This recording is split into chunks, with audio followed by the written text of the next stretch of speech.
Even inside the courtroom, Officer Rick Lawton shouted straight into the face of a black female judge.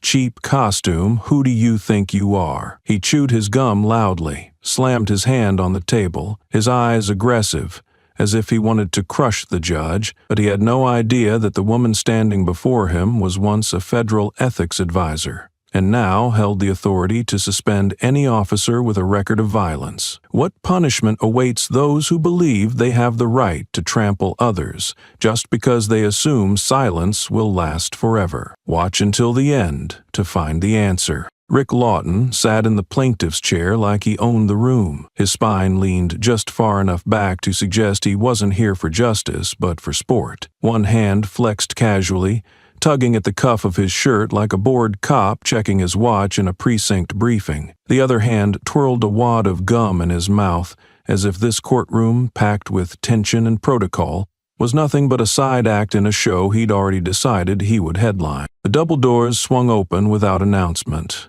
Without flourish, Maya Rawlins entered. Not a sound preceded her, not a shuffle of feet, not a rustle of robes, just the cut of red against dull beige and dark oak. Her judicial gown wasn't the standard issue black, it was crimson, sharp and burning, like a verdict set on fire. The entire room froze, not because it wanted to, but because something in her pace, in her upright carriage, in the pure velocity of her stillness, demanded it. Rick didn't stand. Didn't blink. He smirked, popped the gum between his teeth, and muttered loud enough for everyone in the first 5 rows to hear, "What's this, Halloween in July?" He scanned her robe from shoulder to hem, eyes resting just below her chin with a sneer. The courtroom murmured, a few coughs cloaking nervous energy, but Maya Rowland said nothing. She didn't flinch. She took the bench with the grace of a judge and the weight of a warning. Her chair, elevated a good half-meter above Rick's, caught the ceiling light just right so that the edge of her crimson robe flared in a single beam like a wound that refused to close. She stared at Rick. Not coldly, not even angrily. She stared with the precision of someone identifying a specimen under glass. 30 full seconds. No papers shuffled, no gavel dropped, just her eyes locked on his, stripping the man of every defense he thought swagger could buy. Rick's smile held, but barely. The gum slowed in his jaw, his smirk faltered in its depth, just enough for those paying close attention to see a flicker of recognition, that maybe, just maybe, this wouldn't be the farce he'd expected. There was no opening statement, no ceremonial introduction of the bench. Maya simply sat, the silence extending itself like a slow suffocation. Rick adjusted his seat, not because it was uncomfortable, but because suddenly he was. His fingers tapped the table twice, then 3 times, seeking rhythm, control, anything that might put the spotlight back where he wanted it, on him. But the spotlight didn't move. Maya remained still. No blinking, no throat clearing, just that stare, quiet, firm, unblinking, pushing every ounce of his bravado back into his chest, where it coiled like smoke with nowhere to escape. A bailiff shifted in the corner. A stenographer clicked a key. That was all. No one spoke, because in that moment the courtroom belonged to Maya, not because she claimed it, but because she never once asked for permission. Rick leaned forward, elbows wide, claiming space like a bully on a playground. "So, what now?" he said, voice raised just enough to fracture the silence. "Are we going to pretend this circus is legitimate, or do you want to skip to the part where you lecture me about justice and inclusivity?" Maya didn't move, didn't speak. The gum in Rick's mouth made a slow crack as he bit down. "You think that robe scares me?"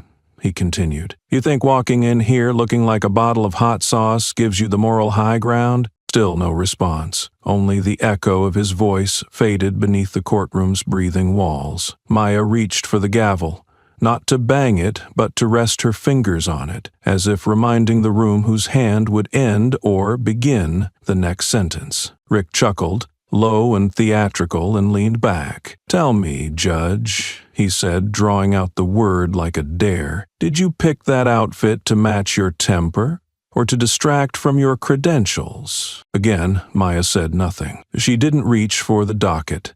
She didn't acknowledge the insult. She simply kept her eyes trained on him the way one watches a lit fuse, not out of fear, but to measure the time until ignition. Rick shifted again. His knee bounced once. A tiny betrayal. He masked it with another smile, this one too wide, the kind that shows gums and desperation in equal measure. "You know," he said, voice straining toward amusement, "I've been in real situations and kicked down doors, pulled men twice my size to the pavement, led raids with real stakes, and now I'm sitting here being judged by a woman who walks in dressed for a revolution." Still, no reaction. Maya finally moved. Slowly, she picked up a single sheet of paper from the stack in front of her. She didn't read from it. She didn't announce its contents.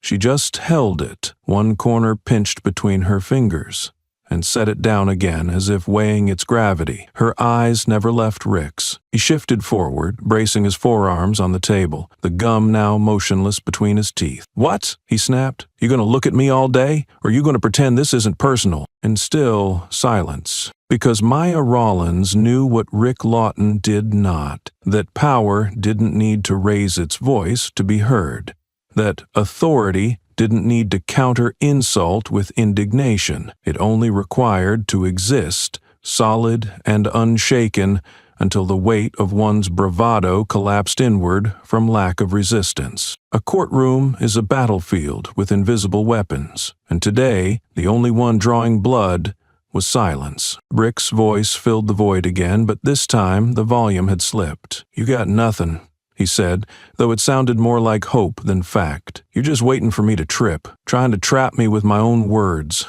Maya's hands folded neatly in front of her. She blinked. The red of her robe didn't move with the wind. There was none. But the light caught it again, that same cruel sliver of luminescence that sliced down the sleeve like a brand. Rick noticed. His eyes flicked toward it, just a twitch, and back. He laughed again, but this time it was short, dry, defensive. "Fine," he said, throwing his hands up. "We're doing it this way. Stare me down, play the whole righteous queen act, just know something." He leaned in. "I've buried better people than you in this system. People with tenure, with pedigree. What makes you think you'll be any different?" Maya's expression didn't flinch, but she breathed in, once, as if collecting air for the first real strike. Then she spoke. Nothing more than a whisper, but in the void of that courtroom, it landed like steel on glass. "You're confusing arrogance with immunity." Rick blinked. The gum in his mouth stopped moving. Maya continued, voice low and measured, like a razor drawn slowly across a whetstone. "You've learned how to yell, how to intimidate, how to wear a badge like armor and use the silence of others as consent. But this room doesn't move to your tempo. It doesn't fear your resume. And it sure as hell doesn't respect your volume." She leaned forward only slightly, but it was enough. The weight shift turned her silhouette into something immovable. "You want to perform," she said. "Perform. But just know, this isn't your stage." Rick opened his mouth, closed it, opened it again, but no words came out. Because suddenly, for all his bravado, he'd run out of script. And for the first time, in a courtroom he'd thought he could bend to his image. Rick Lawton realized he wasn't the one being watched. He was the one being judged. Rick Lawton had run out of script, but not out of noise. Silence didn't suit him. It crawled over his skin like static. The weight of Maya's words still hovered in the air, heavy and unmoved. But Rick couldn't let it settle. He wouldn't. He stood up, too fast, too loud, the chair behind him screeching like a warning. His palm slammed the table with a sharp, echoing crack. "Is this a serious hearing?" he barked, venom curling under his voice, "or some public theater for affirmative action fanatics?" The walls didn't flinch, but the words hung like smoke from a gun just fired. His face twisted, grinning like a man who had nothing to lose and was damn proud of it. "Because if this is justice," he said, sweeping one hand dramatically across the room, "then we might as well sell popcorn at the door." Maya didn't blink. She didn't rise. She simply turned her head a few degrees and gave the court clerk a look. Nothing more than a flicker of intention, and the clerk began typing. Rick laughed. Loud. Mocking.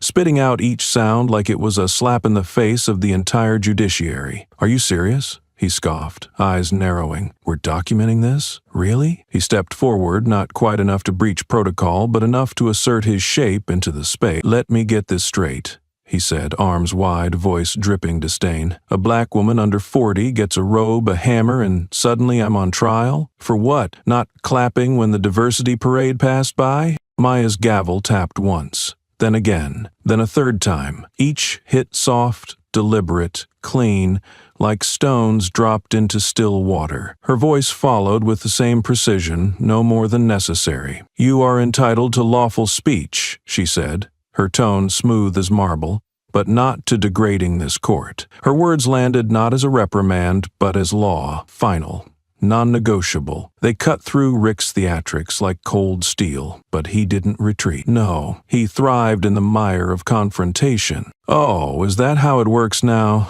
he sneered, his lips curling into something close to disgust. "You can wear that robe, sit on that high horse, and pretend we're equal in this room, but we both know I earned my place. I fought for it, bleed for it.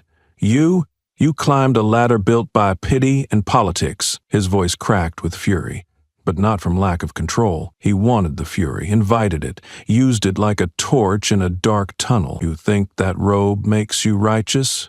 he said, inching forward. "It just makes you a puppet with better lighting." Maya didn't react. She didn't raise her voice. She didn't even lower her gaze. Her eyes remained level, steady, unbroken. The table before her might as well have been a fortress. Her silence was not submission, it was strategy. And Rick, for all his noise, hadn't yet noticed he was losing ground with every syllable. Then he did it. The most primitive, most childish act in the book of defiance. He turned, leaned slightly, and spat. A thick, deliberate glob of saliva hit the courtroom floor with a slick, ugly sound. He smiled afterward, wide, triumphant, like he'd just proven something that couldn't be taken back. "This court," he said, voice low now, raw and sharp, "is lower than me." It was meant to sting, meant to shock, but Maya didn't recoil. She didn't respond with anger. Instead, she looked at him for one long, measured moment, then at the spot on the floor where his spit had landed. Her gaze returned to his face, slow and exacting as if marking coordinates. She didn't need to say what everyone already felt, that the act was base, that the man was unraveling. Her silence wasn't lack of reply, it was judgment. Rick, though, was high on his adrenaline. "Yeah," he muttered, stepping back, shoulders loose, voice a rasp. "That's right, I said it. You don't scare me, Rollins. You don't earn respect by playing dress-up and quoting rules. You earn it by walking through fire. I've walked through plenty. You just walked into this courtroom like it's your stage. But I've lived on battlefields you can't even imagine." What he didn't say, what echoed anyway, was that Maya had already burned through more in 30 seconds of silence than he had in a decade of shouting, because this wasn't about fire, it was about what survived it. Maya tapped the gavel once more, and again the sound was soft, measured, controlled. Her expression didn't shift, but the moment had. The temperature in the room was no longer determined by Rick's outbursts, but by the calm hand that controlled the tempo. She spoke, low and firm. "Your words are on record, so is your behavior. The court will proceed regardless of your posture." Rick sat back down, slower now, but he tried to maintain the sneer, tried to hold the mask in place even as the seams began to crack. "This whole damn place," he muttered under his breath, but loud enough to be caught, "is a joke." But nobody laughed. Not Maya, not the walls, not the silence, which now clung to him like a consequence he hadn't prepared for. And for all his noise, for all his posturing, Rick Lawton didn't realize yet, it wasn't the height of the judge's chair that made it powerful, it was the weight of restraint and the silence that followed. The silence after Rick's last jab didn't crash, it stretched, taut and thin, like the top string of a violin seconds before it snaps. Maya didn't lift her gaze. She didn't acknowledge his muttered insult nor the curl of sarcasm still etched on his lips. Instead, She reached with exacting grace for a single document from the thick case file in front of her. The courtroom's breath held. There was no ceremonial preamble, no drawn-out speech to formally declare the session open. Maya simply began, her voice steady, cool, untouched by the heat Rick threw into the air. "Proceeding number 4817 is now open," she said, her tone surgical. "The court recognizes the parties present." And then, without further ceremony, she turned her eyes to the document in her hand and began flipping pages. Slowly, deliberately, not skipping a single line. Rick scoffed. Louder this time. He leaned back in his chair with exaggerated laziness, arms crossed like a man watching amateur theater and fighting boredom. "Jesus," he muttered. "What is this? Did you borrow that robe from a Comic-Con booth?" His voice dripped with cruelty, but it wasn't just sarcasm. It was coated in contempt, laced with the kind of bile that only festers in men who've long mistaken domination for respect. He shifted forward again, never one to let silence win for too long. "I used to lead entry squads," he said with forced pride, pitching his voice so it filled the room. "Kicked down doors, disarmed meth heads at gunpoint. You think I'm gonna sit here and nod while some cosplay judge reads my grocery list?" Maya did not blink. Her hands turned the pages with unwavering rhythm, like a metronome set to a tempo no one else could hear. No twitch in her brow, no tension in her shoulders. Each movement is silent, precise, like the slow rotation of gears behind unbreakable glass. Rick shifted again, impatient. He wasn't used to being ignored, especially not by someone in power, especially not by someone who refused to be baited by volume. "What the hell are you doing?" he barked. "You reading a novel up there? Maybe you want a glass of wine, too?" He let the sarcasm stew, expecting a flicker of irritation, a twitch at the corner of her mouth, anything human. He got nothing. Maya continued reading, her gaze scanning the page with exact focus. She didn't look at him. He slammed his hand on the table again. "Hey! I asked you a question." Only then did she raise her eyes, slow and direct, the movement so subtle it felt seismic. She held his stare for a moment. Not long, not dramatic, just enough for the temperature to shift again. Then she answered, quiet and calm, with words that didn't just land, they dug. "I'm reviewing the ethical conduct report of a former officer with 12 official complaints over 10 years. She said, her voice as clear as a polished blade. "It's a lot to go through." The silence that followed wasn't peaceful. It was electric. Rick's mouth opened, then paused. For the first time since the hearing began, he hesitated. Just 1 second, but it was enough. Enough for the room to register the shift. Enough for Maya to see the flicker in his expression. That microsecond of impact, where words hit somewhere even Rick couldn't deny. He recovered quickly, masking the slip with a scoff and a scowl, but it was too late. The air had changed. The momentum had tilted. 12? He spat, voice louder now, trying to force back control. "Yeah, complaints from who? Drug dealers? Thugs who didn't like getting cuffed? That file doesn't mean anything." His voice cracked with an edge of desperation, disguised poorly as disdain. "People like you don't understand the street. You think every officer with a rough hand is some kind of villain? We don't get to sip lattes and hold seminars. We get shot at. We decide who walks and who doesn't. That file you're reading?" He pointed a finger, jabbing it toward her like a weapon. "It's written by people who never wore the badge." Maya didn't respond. She flipped another page. Rick laughed, but it was hollow now, the kind of laugh that echoes back off stone walls. Of course you're going to pretend that means something." He shook his head, chuckling as though trying to convince himself. "This whole court is just optics. You're here for the headline, put the white man on trial, make the news cycle happy." His words were bitter, acidic, each syllable a splash of poison meant to stain everything in reach. "Still," Maya read, and every page she turned felt like a layer peeling off of Rick's armor. Not torn, not ripped, just Rick leaned forward again, knuckles on the table, voice lowering into something tighter, darker. "You know what burns me?" he whispered. "That people like you, people who've never fought, never bled for this country, get to sit in that chair and judge me. You hide behind rules and titles. You wear that robe like it makes you holy. But I see you. I see the ambition, the agenda. You're not here for justice. You're here for revenge in disguise." Maya looked up again, slow and composed, and for the first time, she spoke without referencing the page in her hand. Her eyes didn't flicker.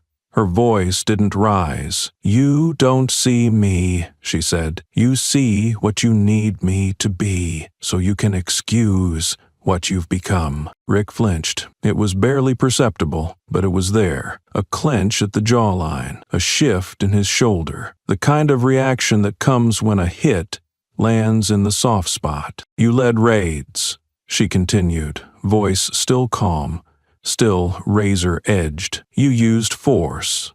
You made decisions in seconds that others would hesitate over for hours. And somewhere along the way, you decided that made you above consequence." Rick's fists clenched. He looked like he wanted to throw something, scream something, tear something apart. But he didn't, because suddenly the room wasn't bending to his rhythm anymore. It was bending to hers. Maya didn't need to shout. She didn't need to accuse. She simply stated facts like weather patterns, like gravity. Undeniable, constant, unafraid. And so she went back to the file, her fingers resuming their pace.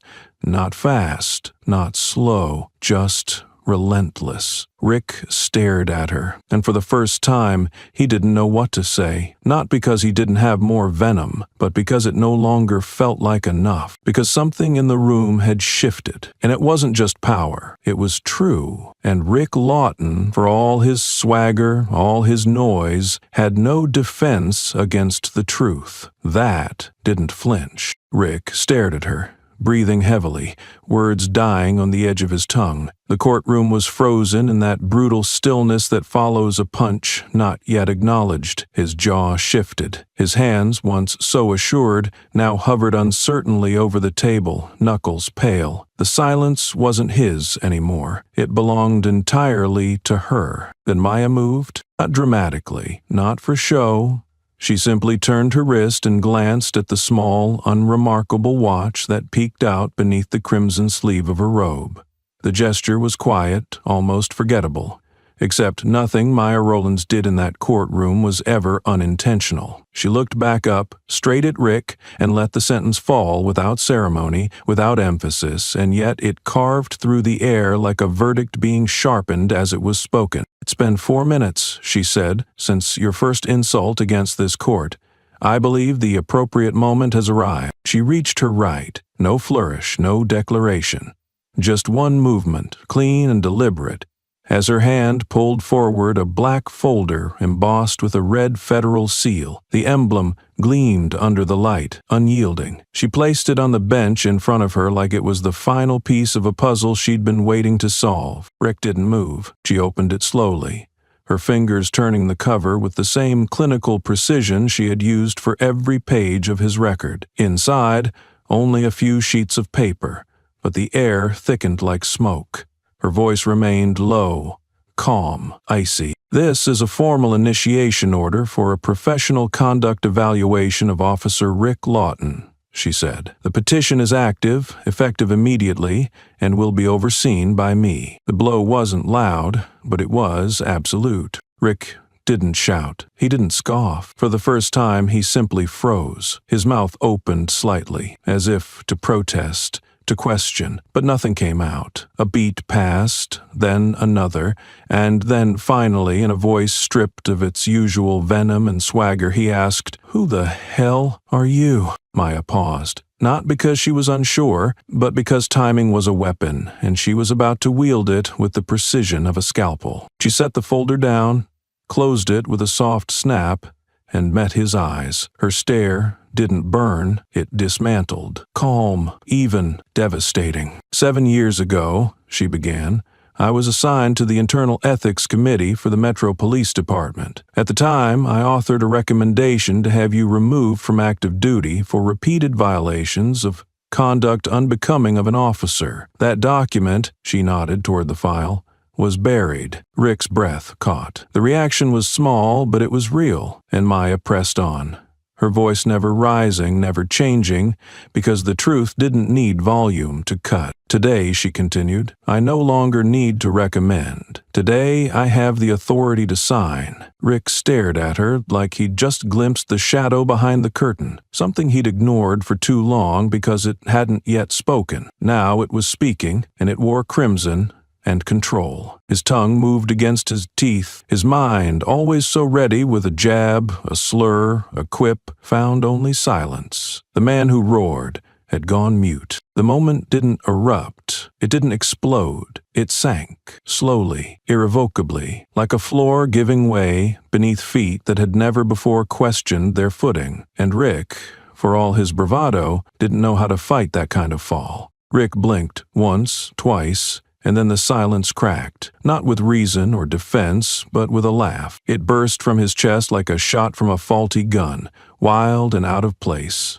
Too loud for the room, and far too proud for the weight it failed to carry. He threw his head back and clapped his hands once, twice, like an audience member drunk at a bad comedy show, high on his version of the punchline. You think that chair scares me? He barked, pointing toward the judge's bench as if it were a prop in a children's play. You think that robe and your little folder full of bureaucratic bullshit are supposed to make me tremble? His voice rang sharp and theatrical, cutting across the space like broken glass, jagged and cruel. Lady, I've seen politics dressed up in law more times than I can count. This federal courthouse, a carnival. And you're just the latest ringmaster, waving a red flag like it means something. Maya didn't respond. She didn't need to. Her stillness wasn't passive, it was poised, a coil held tight, not for fear, but for force. Rick mistook it for hesitance, the same way he'd misread every calm voice in a storm. So he kept going, feeding the fire he built for himself. This is a joke, he said. Slower now, savoring the words like venom on his tongue. You're all about optics, aren't you? Drag the big bad white cop into court, hand the gavel to the pretty poster girl in crimson, make it a show. Hell, I'm surprised you didn't sell tickets. Still, she said nothing. Her hands rested gently at the edge of the bench, and the file sat untouched beside them like a loaded weapon nobody needed to brandish. Rick leaned forward, hands on the table, a smirk bleeding across his face. Let me guess, he sneered. This whole thing's been planned since the moment you saw my name. A little payback fantasy? You think you're going to take me down with paperwork and posture? That's when she moved. She stood, but it wasn't abrupt. It was deliberate, seamless, like a figure rising from still water. No rustle, no dramatic swish of fabric. She rose with the elegance of inevitability. Rick's mouth stopped moving, not out of fear, but out of confusion. This wasn't in the script. Judges didn't get off the bench. Not like this. Not with that calm. Her steps were slow, calculated. Maya stepped down from her elevated platform, descending the short set of stairs with the kind of composure that made it feel like the floor rose to meet her. Each movement was fluid, her robe trailing like a flag that never had to wave to declare allegiance. She walked toward Rick, not fast, not looming, but steady. She covered the short distance in silence, stopping exactly 2 meters away. That was close enough for him to feel her presence in full, yet not close enough for him to invade it. And even as she stood on lower ground, the slight incline of the platform behind her kept her half a head above him. Rick straightened instinctively. His smile faltered for half a breath before returning in defense. What now? He said, voice roughened with the friction of uncertainty. You gonna lecture me face to face? Make sure the cameras catch the power move? But there were no cameras, no audience, only the two of them, trapped in that space where silence makes every heartbeat feel like a verdict. Then Maya spoke. Her voice was calm, almost quiet, but it carried. I'm not here to scare you, she said, the words clear and unhurried. And this bench doesn't give me power. The law does. Her eyes didn't blink, her hands didn't move. I'm not here to threaten you. I'm here to remind you that the law doesn't need to scream to be obeyed. The room didn't shift. The air didn't tremble, but something inside Rick did. He tried to laugh again. It came out smaller, weaker. Oh, come on, he said, voice cracking like glass under a boot. This whole thing's just a play, right? You and your folder and your carefully measured words? You think a guy like me is gonna fold because someone like you stands tall? Maya didn't look away. She didn't flinch or respond, and that was the answer. That she didn't need to prove her height. She was already higher than he, not by elevation, but by clarity, by control, by the one thing he never learned to wield without a weapon, authority. Rick's voice faltered. For the first time, it didn't land. It didn't echo. It just stopped. And her silence, again, was louder than his noise had ever been. Rick Lawton had always believed that history was something you outlived, that if you walked through enough fires, kicked down enough doors, and shouted loud enough for long enough, the past would eventually be drowned out by your present. But now, standing in a courtroom, colder than any crime scene he'd ever controlled, staring at a woman who moved with the precision of inevitability, he realized something he hadn't accounted for. The past doesn't burn. It packs itself up, waits in silence, and returns, fully armed. Maya Rawlins stood 2 meters from him, the light catching the red fold of her robe like a final stroke of a painter who knew exactly where to end the portrait. Her voice didn't rise, didn't shake. It cut. "Case file supplemental summary," she said, unflinching. 4 filed complaints selected for federal review. She didn't ask for silence. She didn't demand attention. She owned both. First, Jeremiah Cross, age 14, detained without cause, left with a broken radius, fractured in 2 places. Medical report confirmed. Blunt force trauma consistent with a baton strike. Rick sneered. Little thug had a switchblade. He spat. Should have been charged, not coddled. Maya ignored the outburst. Second, Evelyn Ramirez, detained for obstruction of justice, released without charges after 22 hours. Later, confirmed to be a witness, not a suspect, in a domestic abuse call where her neighbor was the actual victim. Rick scoffed. She was mouthy. Got in my way. You hesitate in the field, you go home in a bag. Maya continued. Third, Andre Fulton, shot in the leg while reaching for his identification during a stop. Refused first aid for 7 minutes. Body cam footage shows no threat posed at the time of the incident. Rick's voice cut through like broken metal. That bastard ran his mouth. Made a sudden move. You want a bullet count next time, or you want me alive? Then Maya stopped. She looked at him, finally, direct. Not with rage, not even with pity, just clinical acknowledgement. She spoke again, still calm. You want to justify pain because it makes your actions easier to wear, but this isn't your locker room. It's a courtroom. Rick slammed a fist against the table. They're trash. All of them. I kept the streets clean while suits like you were busy writing essays and playing dress-up with policy manuals. The room didn't echo with applause. There was no crowd to cheer the outburst, just wood and walls, and the unmistakable sound of control slipping. I maintained order, Rick barked. I kept chaos on a leash. Maya didn't blink. You may have kept a leash, she said, but you strangled more than you secured. Rick laughed. Too loud, too close to hysteria to be dismissed. Yeah? And what exactly are you going to do about it?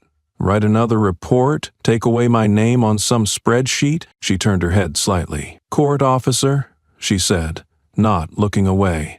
Her voice didn't change. It didn't rise. It just triggered motion. A bailiff entered, not in haste. Not with drama, just with duty. Maya kept speaking. Present the service weapon and badge of Officer Rick Lawton, effective immediately, promotion of ethical suspension, pending federal review. Rick blinked. You can't. He didn't answer. The officer approached. Rick took a step back. No, this is just theater. She doesn't have that authority. The badge, Maya said. The room held its breath. Rick pulled it off like it was skin, slowly, reluctantly, not because he feared the process, but because he suddenly realized what it meant to surrender something not taken by force, but by consequence. The badge landed on the table with a soft metallic click. The gun followed, heavy, unloaded, symbolic in its own right. Maya didn't gloat. She didn't move. She simply turned back toward the bench, red robe whispering against the tile. And in that silence, Rick Lawton once the loudest man in any room, stood as a symbol without meaning, stripped, not by bullets, not by threats, but by a justice that didn't flinch. The sound of the badge hitting the table hadn't fully died before the next step came. There was no delay, no indulgence in drama. This wasn't a spectacle. It was the procedure, cold, unflinching, deliberate. Maya had already returned to her bench, her robe settling like a curtain falling after the final act of a one-man show that had gone on too long. Her gaze didn't linger on Rick. He was no longer the center, only a symbol now, reduced from figure to evidence. A court officer approached. "Mr. Lawton, you are to step aside until further instructions are given," the voice said, polite but sharp. Rick stood motionless for a second too long, his chest swelling not with air but resistance. He didn't move. He refused to. His fingers clenched the edge of the table like it could still anchor him in authority. "You don't move me," he muttered. "None of you do." But the grip he had wasn't strong enough to resist protocol. The officer motioned again. Rick jerked backward, pulling his shoulder out of reach, his voice rising like a dying flare. "Get your hands off me," he snapped. "I'm not under arrest. You've been removed from representation in this phase of the hearing," Maya stated calmly from the bench. "You are not under arrest. You are under review." Her tone was factual, not performative. It was not a declaration. It was classification. And in court, classification is reality. Rick took one last swing at control. "This is garbage," he growled, voice soaked in acid, a kangaroo court in federal clothing. He turned to the few shadows in the gallery, as if expecting allies to rise, to object, to echo his outrage. No one did. He was alone. Then Maya gave a nod, and the screen behind her lit up. Cool, clean, and clinical. No fanfare, no introduction. The audio began. The room hushed, not by command, but by instinct, the way people quiet when they feel something dangerous approaching from behind. The voice that played was unmistakably Rick's, stronger than, cockier, unfiltered by the walls of judgment. The year was 2017. The setting, a closed-door training seminar for tactical officers. The topic, response strategy under duress. Rick's voice rang out through the room. "Listen, when you take down a black male, you make sure he's scared. I'm not talking cuffing him gently. I mean, make him understand who's in control. Fear is compliance." The silence afterward was surgical. The room didn't gasp. It froze. Not because the words were shocking. They were, but more than that, they were real. Documented, confirmed. No longer a rumor, no longer a whisper at the back of a precinct hallway. Rick had built an entire philosophy on intimidation, and now it stood exposed. He jumped to his feet. "That was internal," he shouted, voice unraveling. "That was not for the record. That wasn't supposed to be." Maya didn't move. "You are mistaken," she said. "What you say in training becomes doctrine. What becomes doctrine becomes a system. What becomes system becomes judgment." Rick's face contorted, his mouth trying to outrun the crumbling wall of deniability. "That was edited. Context matters. Maya didn't blink. "You are not just on trial," she said, each word distinct, weighty, final. "You are the case study in a new ethics curriculum being implemented across multiple enforcement agencies. Your conduct is no longer anecdotal. It is educational." He froze again. That line, he felt it, not as an insult, but as erasure. This was no longer about Rick Lawton, the man. This was about Rick Lawton, the mechanic, a gear in a machine gone rogue. And the system, at long last, was correcting its blueprint. He wasn't being sentenced, he was being defined. And there is nothing louder than being reduced to a warning label. Rick stood frozen, the last echo of Maya's words still thick in the air. His mind, once a hammer pounding every space with certainty, now scrambled to find footing, to reclaim the momentum he believed was his birthright. He scanned the room not with curiosity but with desperation. His eyes darted past the bench, past the files, past the shadows of consequence, and settled on the uniforms seated along the side wall. Blue fabric, polished badges, the very image of the fraternity he'd once commanded without question. He looked at them like a drowning man scans the surface for something solid, something familiar. "You," he said, voice cracking with something far too close to need, pointing at a row of officers as if their loyalty could still be summoned with a gesture. "You know me. You know what I've done out there. This is garbage. This is politics dressed up like justice." No one moved. He stepped forward, slightly unbalanced, the floor beneath him no longer echoing strength, but the brittle percussion of doubt. "Speak up," he snapped, louder now. Tell him I trained half of you. Tell him how many of you wouldn't be standing here if I hadn't taken that risk, pulled that trigger, made that call." The silence that greeted him wasn't empty. It was damning. Each second stretched across the space like a curtain, falling on the act he refused to end. He turned again, eyes narrowing, searching for a crack in the wall of quiet resolve. Then he saw him. Third seat from the aisle, younger than most, clean-shaven, jaw tight, uniform crisp, like someone still trying to prove something. Rick knew him instantly. Keller, Patrol Academy, class of 2019, one of his own. He'd taken the kid under his wing, showed him how to bend rules that didn't bend fast enough. Rick had once told Keller, point blank, "Out there, hesitation kills. If you're not making someone afraid, you're not in control." Rick stepped toward him, smile forced, fingers twitching as if holding on to an invisible past. "Keller," he said, voice rich with calculated familiarity. "Tell him about that night in Oak Ridge. Remember? 2 suspects, 1 gun between them. I covered your ass and you know it. You owe me." Keller didn't look up. His eyes stayed on the floor, his hands gripped around the folder in his lap like it was the only thing anchoring him in place. The muscles in his jaw twitched, not with anger, but restraint. Rick's voice snapped, jagged and full of flame. "You owe me a goddamn life!" No response, no movement, no loyalty. Just one man, one lowered head, one refusal to participate in the mythology of a fallen idol. Maya, still seated, her gavel untouched, her hands folded, let her voice float through the room with the grace of a final breath. "No one owes you when the law has been twisted," she said, her tone as light as smoke and twice as hard to argue with. "There's no debt where power was used as currency." Rick spun, unhinged, his arm flung wide in the air, aiming for something to strike.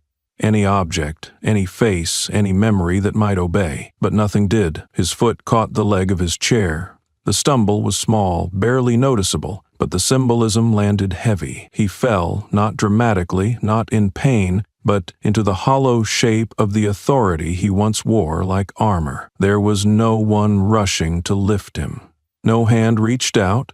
He was not under attack. He simply collapsed into the vacuum he had created for himself. And in that moment, it became painfully clear Rick Lawton was not just alone. He had been abandoned, silently, permanently, by the very hands that once saluted him. Rick didn't stand, he didn't speak, he didn't scream. For the first time in the room that had once bent around the force of his voice, there was nothing. Not from him. The silence wasn't fear, it was recognition. Cold, creeping, and merciless. The silence that falls when a man sees the collapse not of a system, but of his illusion, of being untouchable within it. He had thundered into this courtroom like a storm, convinced he would bend it to his will, but now he sat still as stone, while the gavel of consequence struck without needing sound. Maya sat without motion, yet everything in the room moved to her rhythm. She didn't rise,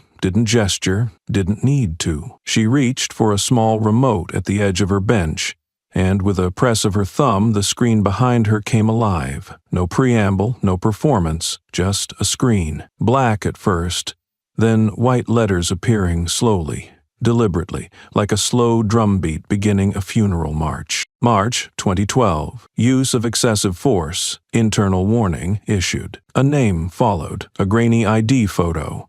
A redacted report, its black bars unable to obscure the truth for anyone willing to see. The silence held. Rick's mouth remained set, but a tick twitched at the side of his jaw. He didn't blink, not yet. But the weight of the year, the report, the line of truth resurfacing, bore down on him with an old, familiar ache he thought he'd buried deep. Maya pressed again. August 2015. Unlawful detainment. Civilian complaint sustained. A second name. Another photo. This one a woman's face, bruised under poor courtroom lighting. Rick's hand curled slightly on the edge of the table. His grip wasn't for intimidation anymore. It was for control. Personal, private, useless. Again. November 2018. Obstruction of medical assistance.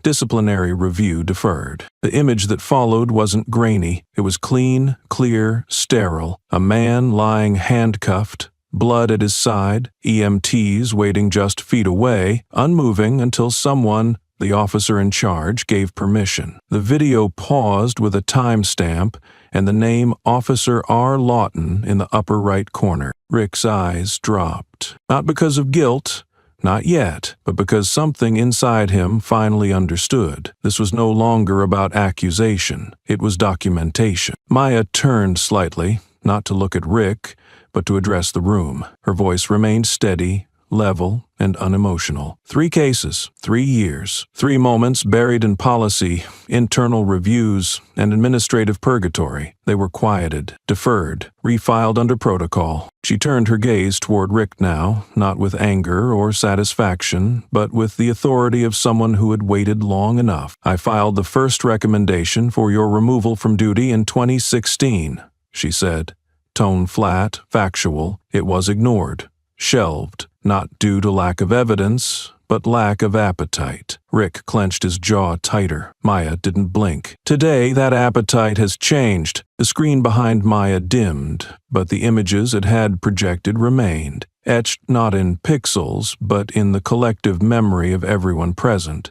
The air held the weight of them, not loud, but relentless, like smoke that didn't sting the eyes, yet made it impossible to breathe. Rick sat frozen, his knuckles white where they gripped the edge of the table. It wasn't a strength. It was a man holding on to the last inch of narrative before the floor gave way. He didn't deny the reports. Not now. Not when denial would have rung more hollow than silence. He didn't try to twist them into misunderstandings nor bark out legal jargon. That part of him, the defender, the performer, the wolf in uniform, had gone quiet, not by choice but by erosion. What was left was something closer to a man than he had allowed himself to be in years, but even now that man didn't apologize. He just waited, teeth grinding, eyes on the bench like he could will it to melt. Maya leaned forward slightly, folding her hands. No emphasis, no cruelty. Her voice was softer now, not because she offered comfort, but because the truth didn't need volume when it carried weight. You built your defense around volume, around the idea that if you spoke first and loudest, no one would hear the echoes of what came after you. But echoes don't fade when they're carved into record. Rick shifted in his seat, just enough to break the illusion of stillness. His mouth opened as if to say something, anything, but it closed again without sound. The man who once weaponized every syllable now found himself drowning in words that weren't his. The screen behind Maya flickered to one final entry. No heading, just a file code and a timestamp. Internal report, 18F72, RL/authored, Rollins M/. Date October 2016. The content didn't appear, just the title. Preliminary recommendation for termination of Officer Rick Lawton. Rick inhaled sharply, a sound barely audible, but the first voluntary noise from him in minutes. His eyes locked on the screen, and for a moment the rage returned, not to lash out, but to understand. His voice came low, scraped raw from within. "You wrote that?"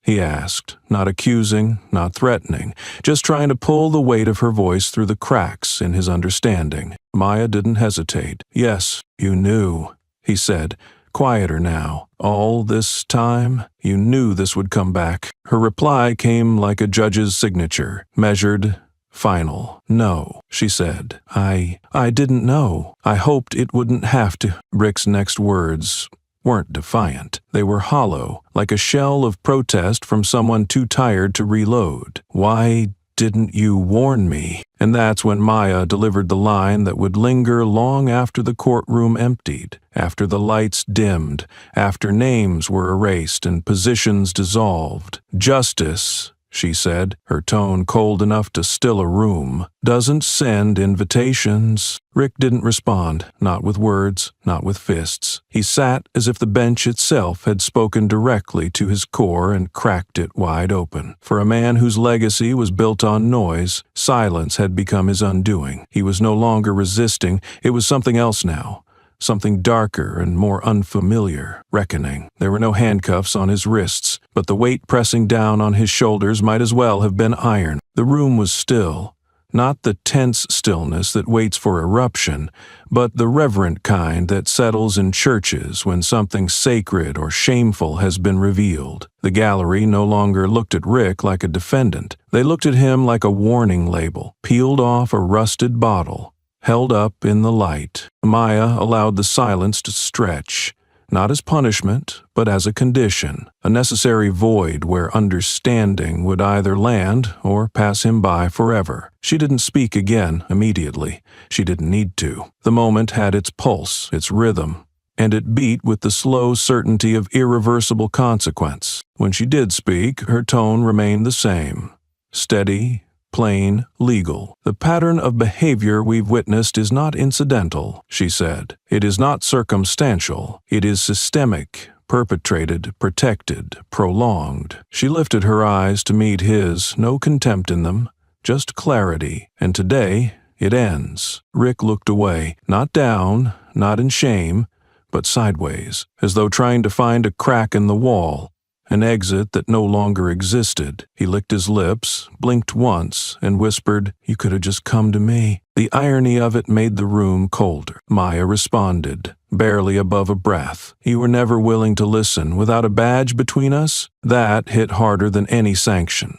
It was the truth, spoken not from judgment, but from history. Rick had built a fortress out of his badge, his rank, and his noise. And now, stripped of all three, he had nothing left but a seat and a history with nowhere to hide. The file closed behind her with a soft click, and Maya's hands folded one over the other, resting on the wood-like bookends on a final chapter. She made no gesture to dramatize it, no announcement, just a final line to seal the record. "We don't need your testimony," she said. "The system has already heard you for 10 years. Today, it answers back." Rick didn't reply.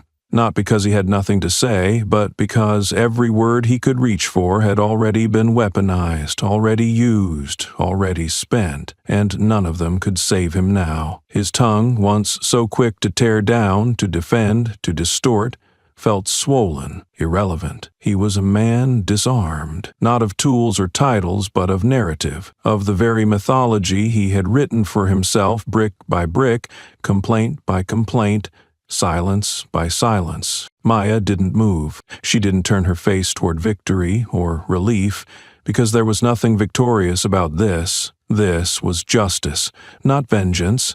This wasn't a reckoning wrapped in fire. It was a ledger, balanced. The final number, Rick Lawton, no longer an officer, no longer untouchable, no longer loud. The courtroom, still full of people, felt impossibly quiet, and yet every mind echoed with the same truth. They weren't witnessing a man being judged. They were witnessing what happened when judgment arrived long after it was due.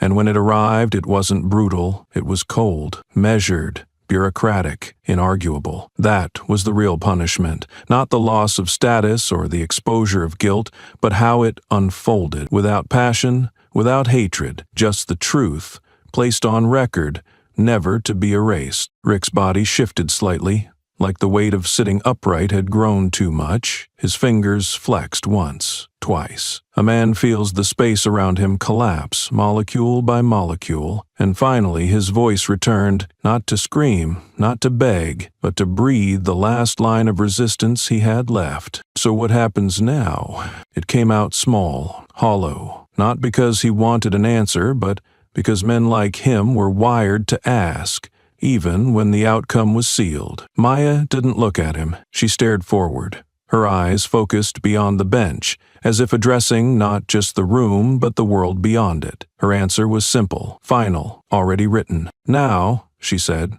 "you live with what you've done." And with that, the screen went dark. The record stood. The verdict wasn't spoken because it didn't need to be. It had already been lived. He didn't struggle, didn't lash out, didn't argue. Rick Lawton walked out of the courtroom flanked by protocol, not cuffs, not guards, not even condemnation, just the heavy silence of a man escorted by his undoing. Every step he took echoed not across marble, but within memory, like a weight dragging behind him that no one else could see, but that everyone in the room felt. He walked straight, head not bowed, but somehow lower than before, as if gravity had finally remembered him. No cameras were waiting in the hall, no angry protesters, no former colleagues huddled in support or disgust. There was just a hallway, just cold light, just silence, the kind of silence that comes not from absence, but from choice. He didn't look back. There was nothing behind him worth claiming. Inside the courtroom, Maya Rollins remained seated, still, absolute. Her hands reached forward with the same precision she had wielded since the moment she took the bench. She closed the file in front of her with a soft finality, not slamming, not snapping, just enough force to say, "This is complete." She didn't speak. She didn't rise. She reached for a pen, flipped the folder cover, and wrote a single line across the thick black surface, in clean, firm handwriting. Not a trial, a statement. There was no flourish, no signature. The words didn't need one. They weren't meant for history books or press releases. They were for the record, the real one, the quiet one, the one that sits in a drawer until someone asks why no one stopped it sooner. Rick stepped out into the daylight. The sky didn't darken. No storm rose. But the air had shifted, subtle, thin, stripped of that false authority that once followed him like a shadow. His shoes scuffed the pavement. His badge was gone. His weapon is gone. His name, once barked with command, now passed unspoken by strangers who walked by without pause. No one filmed him. No one yelled. No one stopped to ask what had happened. And that, perhaps, was the deepest cut, because the world didn't stop turning for him. It simply moved on without him. No handcuffs, no headlines, no hero's fall. Just a man stepping out of a federal courthouse with nothing in his hands but the absence of power, and not even a name that mattered anymore. Not one glance followed him, not one whisper clung to his back. The silence that once fueled his rage now swallowed him whole. Behind him, Maya remained unseen, untouched, unmoved. She didn't look out the window to watch him go. She didn't follow the end. Because for her, this was not an ending. It was the closure of one circuit, the ignition of another. The bench no longer carried his shadow, and the folder, marked with a single sentence, sat where it needed to sit, silent, permanent, unforgiving. Justice didn't need applause. It just needed to hold. And now, for the first time in over a decade, it did. The echo of his footsteps had barely faded when Maya closed the office door behind her. She didn't collapse into the chair. She sat like someone who had never been taught the luxury of rest, only pauses between obligations. The air was still, not heavy, not mournful, just exact. Outside her window, the city stretched like a machine that hadn't yet noticed a single cog had been pulled from its system. And inside, she pulled open a drawer with the calm of someone excavating time itself. The folder wasn't thick. It didn't need to be. Its weight wasn't in volume, but in timing. It was marked in faded ink. Law and R, Internal Memo, 2016. The tab had curled at the edge. The spine had flattened from being stacked, ignored, and filed beneath paperwork with shinier consequences. Maya held it like evidence, not against Rick, not anymore, but against something bigger, something older, something that had protected him, buffered him, fed him. She placed the file on the desk, opened it. Her hands moved slowly, not with hesitation, but with precision. She didn't reread the report for context. She knew every line. Every incident, every complaint had been whittled down to a footnote, but still she scanned it, because this time It wasn't for submission, it was for memory. And memory, in this office, was not sentimental, it was ammunition. Her signature stared back at her from the bottom of page 178. 7 years faded, but intact. The line above it. Preliminary recommendation for dismissal, Officer Rick Lawton, due to repeated ethical violations demonstrating consistent disregard for boundaries between lawful enforcement and systemic abuse of authority. And below, the note she'd scrawled in the margin during her final draft, the sentence that had cost her 2 months of silence from department heads and 1 unofficial transfer offer. This man does not distinguish between power and humiliation. The ink had bled a little. Still legible, still true. She picked up her pen again. Same hand, same ink color, but this time no footnote, no margin. She turned to the final page, where the memo ended in an official recommendation that was never actioned, and just below the untouched line reserved for reassessment review, she wrote, "Reopened. Authority confirmed.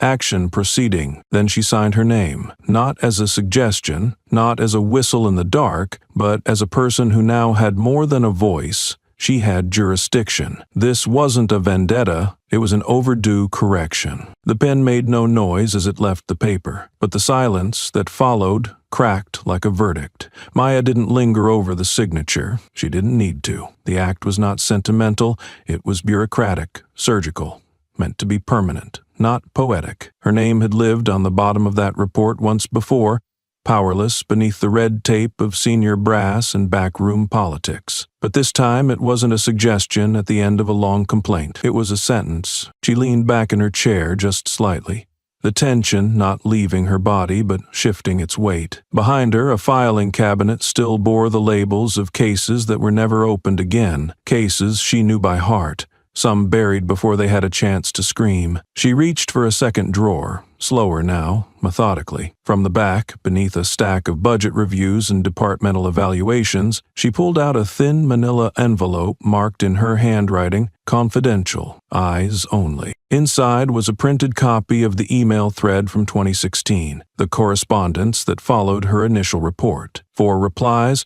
from 4 supervisors, no longer than 5 lines.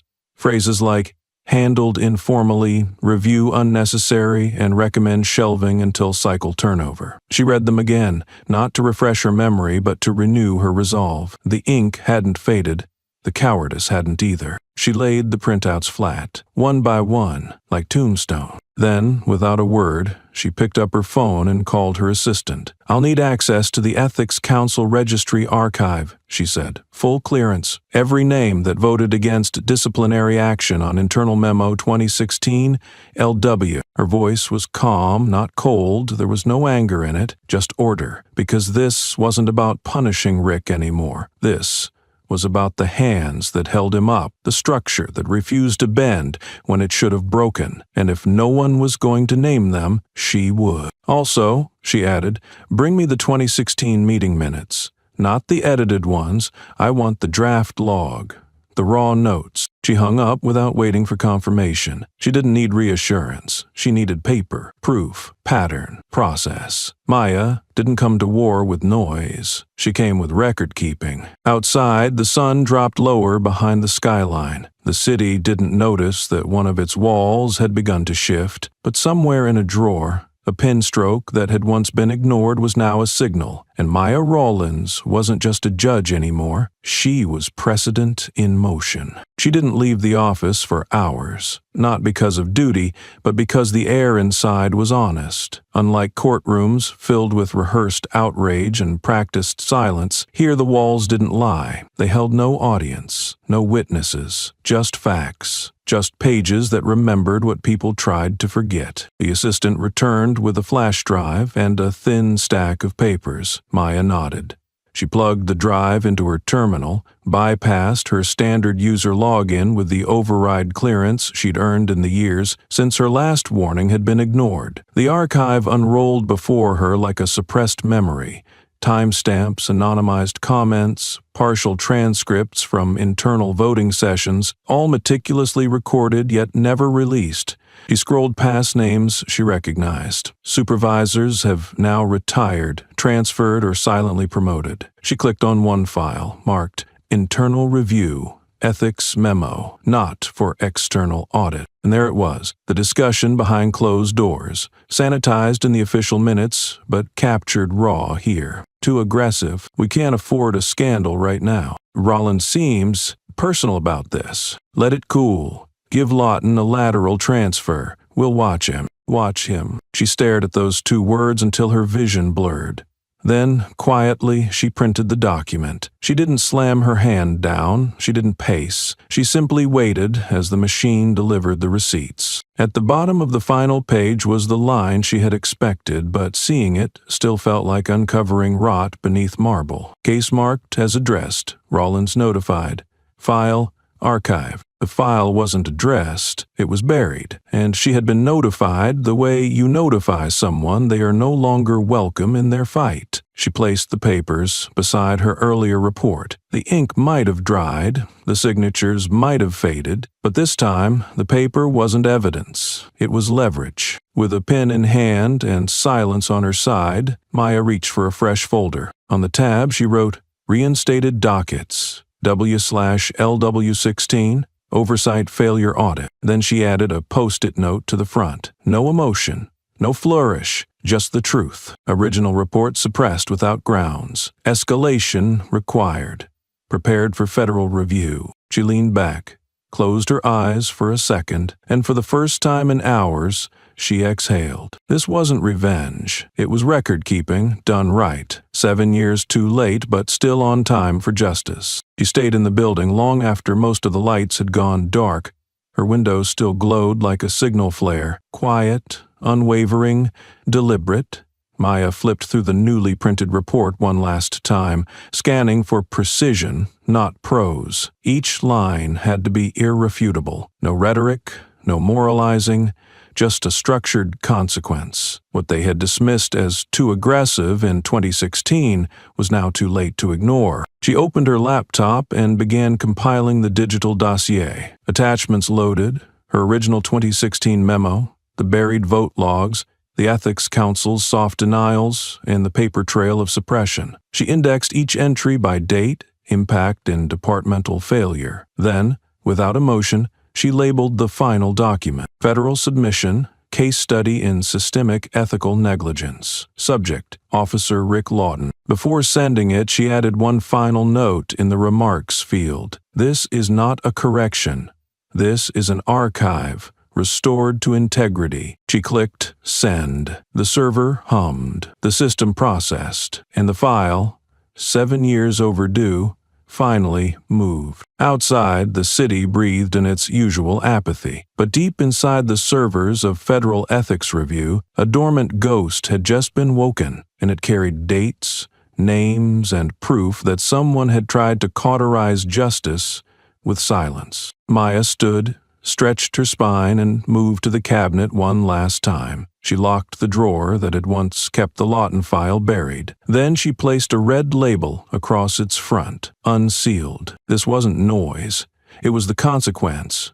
Measured, cold, quiet, but irreversible. As she stepped into the hallway, her heels echoed alone. No applause waited. No audience witnessed. But somewhere down that silent corridor, the system was already shifting, because one page, when signed by the right hand, could weigh more than a gavel, and for the first time, it had. The email was dated July 8, 2016. Maya recognized the header format even before the body loaded. She had seen enough internal messages during her time to know when a system didn't clean up after itself, it just painted over the mold. The IT department had delivered quietly, discreetly, and without interpretation. That's all she asked. She didn't need context. She had lived in the 6 recovered files, all tagged with Rick Lawton's internal ID, all marked deleted, not backed up. But the system, as always, had loopholes,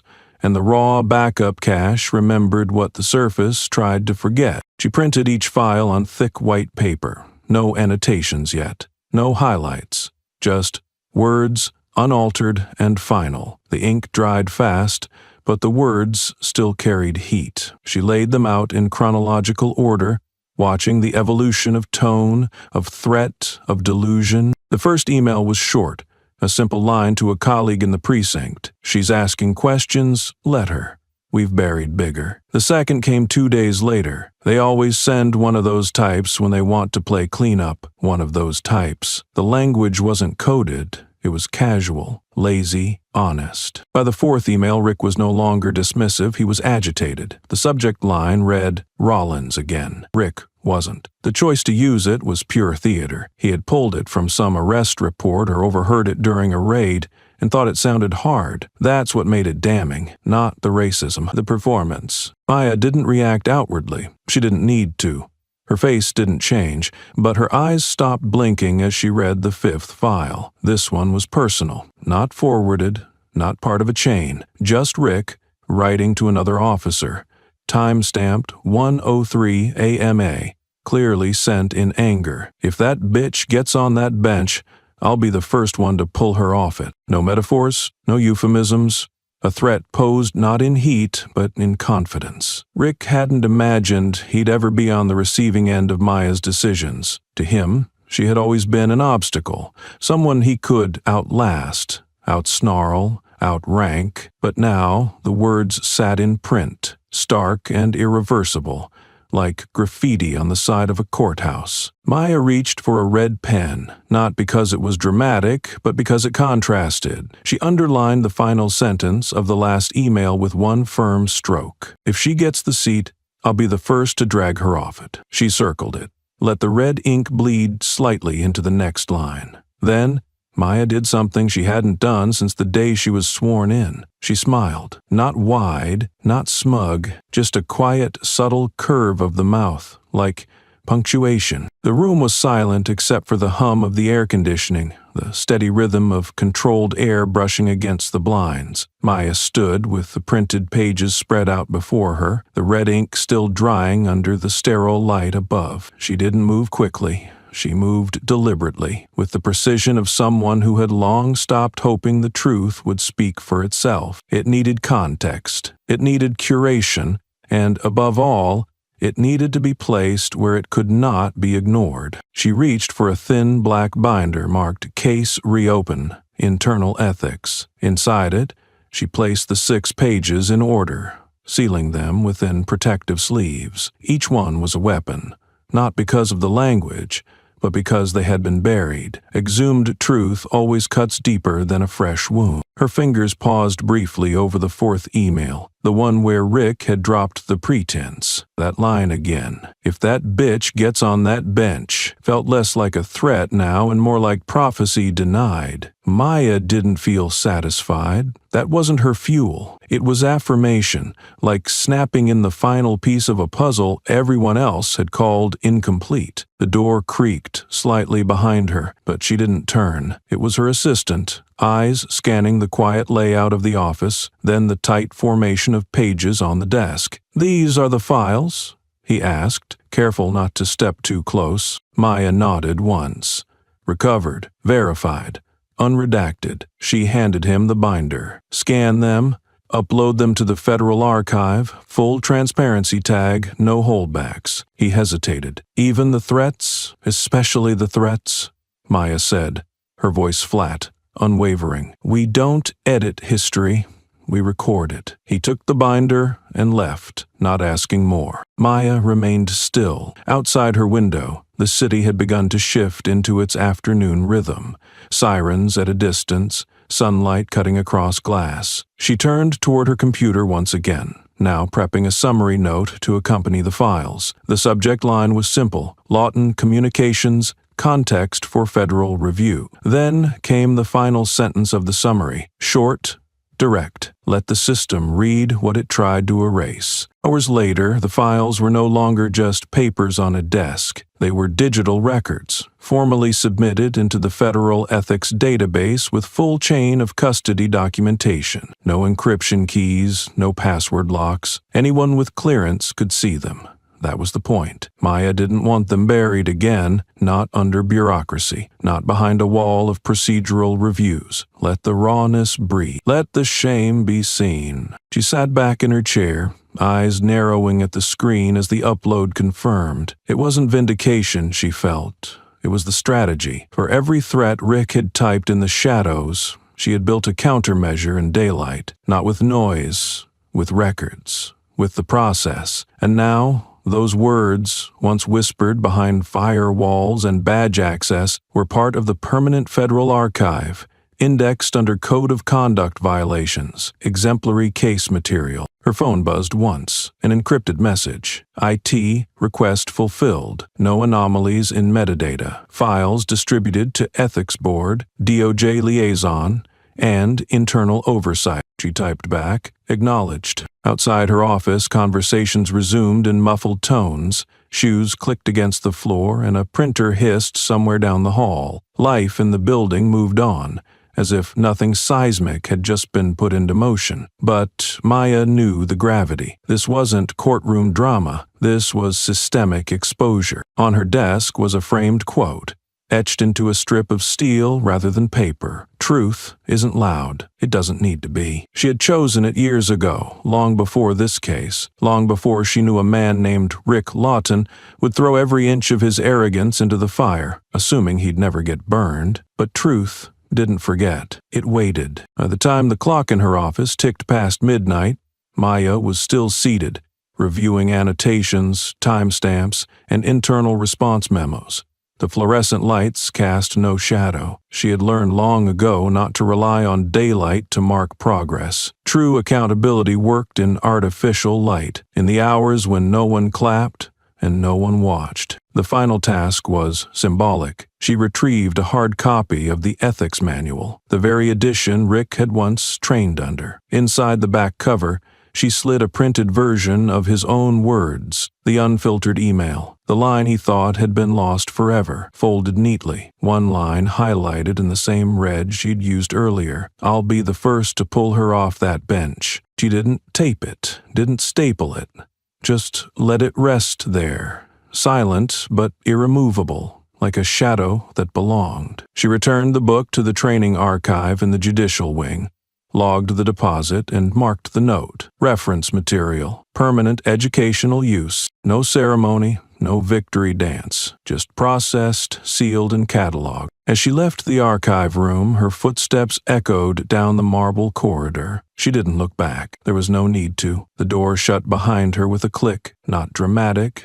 not symbolic, just final. Rick's threats were no longer noise. They were evidence. They were instructed. They were history. And most importantly, they could never again be erased. The silence inside the ethics hearing chamber wasn't the kind that asked for quiet. It was the kind that demanded it. The walls were a clinical white, bright enough to reflect every thought that tried to hide. The table in the center was rectangular, not round, not symbolic. It didn't invite dialogue. It dictated order. Rick Lawton walked into that room like a ghost who hadn't realized he was dead. The clack of his shoes against the polished floor had no echo. That room didn't return your sound unless it had reason to. He scanned the walls, once familiar, now foreign. He had taught here.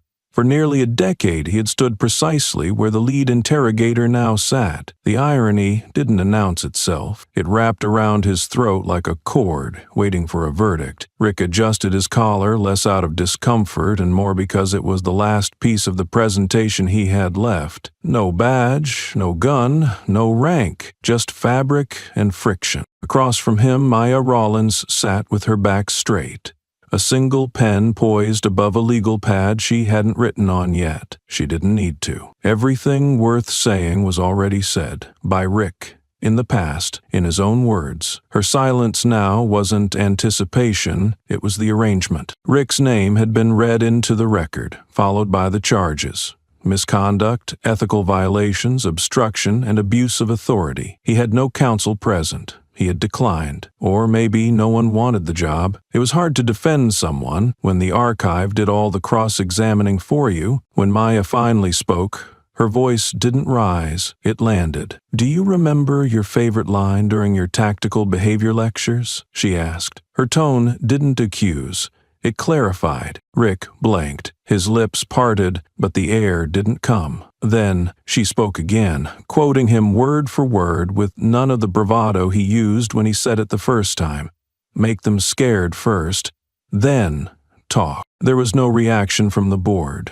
They didn't need one. That phrase was etched into the audio log Maya had submitted just days prior. Rick had laughed when he said it back then. Now the silence devoured the echo of his laugh before it could reach the walls. She leaned forward, not closer, just enough. "Today, no one is scared of you, so talk." Rick opened his mouth. The words he had once weaponized were now shackled by their weight. For the first time, language failed him. He wasn't being asked to speak for others. He was being told to account for himself. And the room he once commanded had turned into a confessional he couldn't negotiate his way out of. Rick's fingers twitched slightly on the surface of the table. They wanted to grasp something: papers, a badge, a firearm, even a lie. But there was nothing, no props left in this theater. He cleared his throat, an involuntary act meant to claim control. That quote, it was taken out of context, he finally muttered, but the sentence barely made it to the end of the table. No one nodded,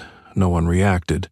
It didn't deserve a reaction. Maya didn't flinch. "Explain the context," she said. Simple, brutal. There was no curve in her tone, no accusation, only the scalpel of command. Rick inhaled, long and shallow. "I was teaching how to manage threat escalation," he said. "It was part of a case study which wasn't authorized by curriculum standards."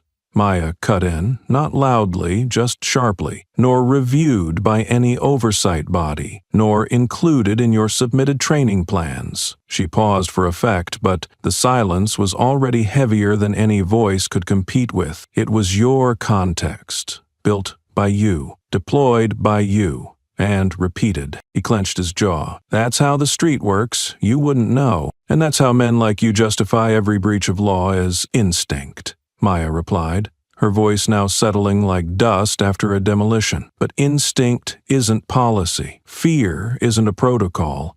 And what you taught wasn't survival, it was supremacy." Rick leaned back slightly, not in defiance, but as if the room was slowly pressing in. The lights didn't dim, but they felt colder. The chairs didn't shift, but they felt more distant. His world was still, but shrinking. One of the board members, silent until now, spoke. "We have no further questions for Judge Rollins at this time. We'll recess for 30 minutes to review her submitted dossier." Rick didn't look at Maya. He looked down, where the table's reflection caught part of his face. The same face that had grinned through interviews, laughed through interrogations, and scowled through disciplinary reviews now looked unfamiliar. Not older, not broken, just irrelevant. Maya stood. She gathered her notes, untouched except for one corner marked by her thumbnail, and walked out without a glance back. Power didn't need to stare to know it had the room. Rick remained seated, still breathing, still stubborn, but for the first time in a room he used to rule, Rick Lawton had nothing left to teach. Rick leaned forward in his chair, his tone sharpened to a clinical precision that masked the panic creeping up his throat. "I acted by protocol," he said. "The body cam was down. The security feed was flagged as non-operational that day. There was no viable footage." His voice sounded rehearsed, not because he had prepared it, but because he had said variations of it for years. Like muscle memory molded around absence, it always fit until now. Maya Rollins didn't blink. She didn't rebut. She simply reached into her briefcase, withdrew a sealed envelope marked with the emblem of the Federal Oversight Division, and slid it across the table without a word. The board chair looked at her, then at Rick, then broke the seal. Inside were 2 items: a signed affidavit from the internal technical audit team confirming full operational status of the surveillance system, and a flash drive labeled Hallway 3C, March 19, 2:46 p.m. And the room didn't shift, it dropped. One of the assistants connected the drive to the overhead screen. The playback began without sound, but the silence was more deafening than any audio could have managed. The footage was crystal clear. time-tapped, verified, and untampered. It showed Rick storming through the hallway, uniform creased and temper primed. Maya had just exited the courtroom, calm, composed, unaware of the oncoming storm. Rick closed the distance like a fuse chasing its explosion. He stopped a foot from her, jabbed a finger an inch from her face, then, without hesitation, cocked his arm back and drove his fist toward her. She didn't flinch. His fist never landed. It hovered for a second in the air, like an unfinished sentence too crude to speak, then dropped. But the venom had already spilled from his mouth. "Get off that damn bench, you brown-skinned bitch." The room didn't gasp. It inhaled and forgot how to exhale. The tape froze at that precise moment. Rick mid-mouth, mouth open, venom suspended, a frame locked in forever. Maya didn't turn to face the screen. She kept her eyes on the wall, expression unreadable. She didn't need to look at the footage. She had already lived it. The room, however, had never seen it before. Not like this. Not without deniability. Rick shifted in his seat. That was an emotional moment. It didn't... Annabeth, you said there was no video. One board member cut him off. Voice neutral but spine straightened. "That's a lie, under oath. I assumed." "No," Maya said. Her voice was steel wrapped in velvet, quiet but cutting through the air like a blade. "You counted on silence. You didn't assume. You deleted." Rick opened his mouth again, but the weight of the moment was no longer negotiable. The board wasn't listening for excuses. They were watching a record. Indisputable, undeniable, unspinnable. Maya stood slowly, her movements as deliberate as the lines of a verdict. "You didn't raise your fist to silence me. You raised it because silence wasn't enough. You needed to erase me." She looked at no one in particular, eyes fixed on the middle distance, voice like judgment passed down through generations. But here's the thing about cameras, Rick. They don't blink. They don't forget. And they never, ever flinch. The board didn't ask for a vote. They didn't need to. The footage had spoken, louder than Rick ever had, clearer than any report Maya had filed, and more damning than any witness testimony ever could be. When the screen went black, no one moved. Not Rick, not the board, not Maya. The silence wasn't awkward. It was sacred. It wasn't a pause. It was a sentence. Maya walked out, not triumphant, not vindicated, just finished. Her hands didn't shake, her steps didn't waver, because real power doesn't scream. It shows up in silence and leaves truth playing on a screen no one can turn off. The echo of the video still rang in the walls long after the screen went black, a ghost that neither time nor denial could shake off. Rick sat hollow-eyed, frozen in the seat that no longer belonged to someone with credentials. Maya didn't need to deliver a speech. She didn't need to lean in with sharpened retorts or triumphant warnings. Her power resided now in a signature, not a voice. And that was what made it irreversible. When she returned to her office, there were no lights dimmed for reflection. The fluorescence stayed bright, clinical, unflinching, like the truth she had just weaponized. She opened the personnel portal for federal enforcement records and typed in Rick Lawton's name. His profile opened with a defiant flash of titles. Tactical Lead 9019-929. Clearance Alpha Grade. But right beneath the surface, buried in layers of negligence, was the crack Maya had waited years to dig open. She had requested a full audit of Rick's certification files 3 weeks ago, quietly, methodically. Now the final report was in. It came stamped from the Office of Internal Qualifications Review, detailing that the tactical certificate submitted under Rick Lawton's file had been issued by a facility called Midwest Tactical Training Institute, a center that had lost its federal licensing due to multiple falsification violations. The certificate Rick submitted 12 years ago, issued 3 weeks after the center's license, had been revoked. No follow-up, no background check, and no re-evaluation had been conducted. He had walked into one of the most elite SWAT divisions in the country on a lie, and the system had nodded along. Maya didn't react. She didn't gasp. She simply reached for the document that had already been prepared in anticipation, a single-sheet order titled, immediate, indefinite suspension and removal from Federal Enforcement Registry. No ceremony, no trial. Just a signature. She placed her initials under the clause. Subject permanently removed from all national enforcement systems and databases, with revocation of tactical credentials, effective retroactively to date of entry. Once her pen lifted from the page, the process moved at the speed digital networks had perfected. The form was scanned, uploaded, and synced across all federal branches. Within 6 minutes, Rick Lawton's profile was scrubbed. His clearance was revoked. His login credentials are locked. His biometric access was denied. The badge code he once wore on his chest now triggered a red security alert. No announcement was made. There was no alert sent to his phone.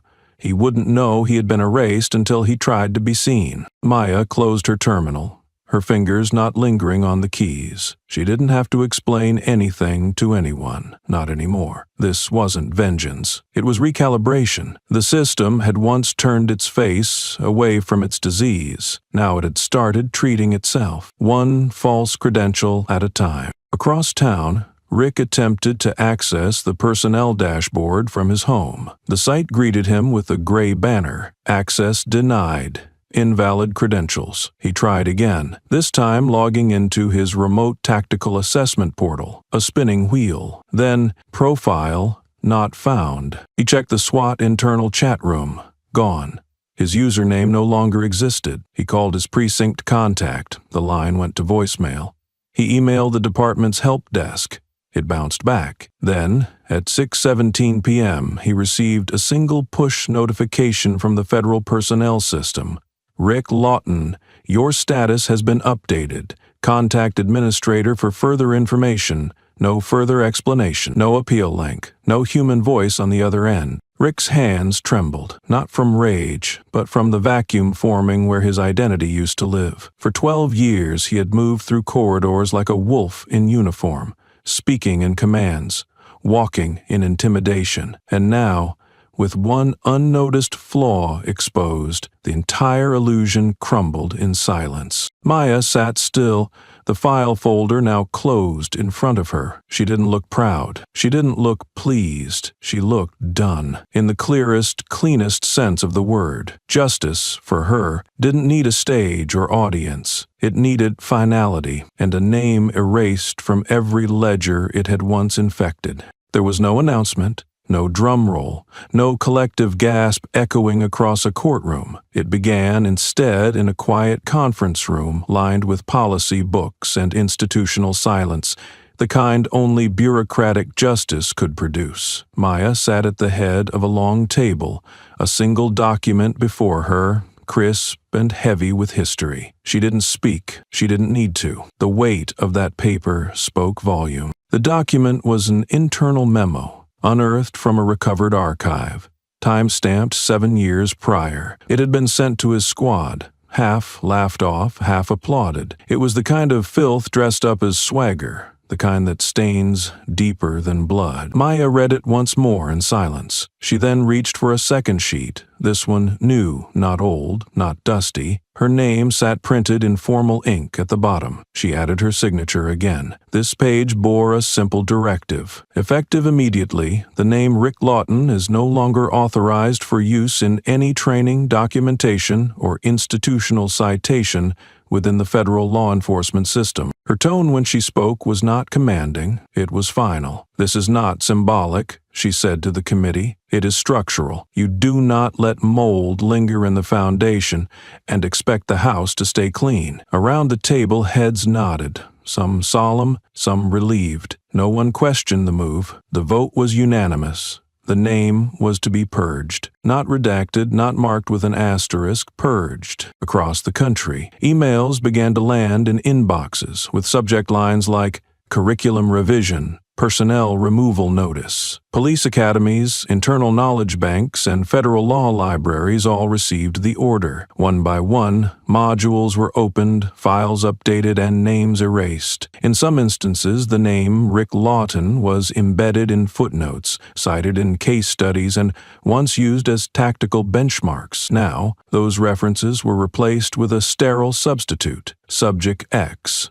removed per directive FJ9. In less than a day, the digital presence of a man who had once strutted through force briefings like a god was, pixel by pixel, syllable by syllable, wiped out. Rick didn't hear about it from a formal source. No call, no warning. He only realized when he tried to log into a retired training portal out of sheer muscle memory. Access denied.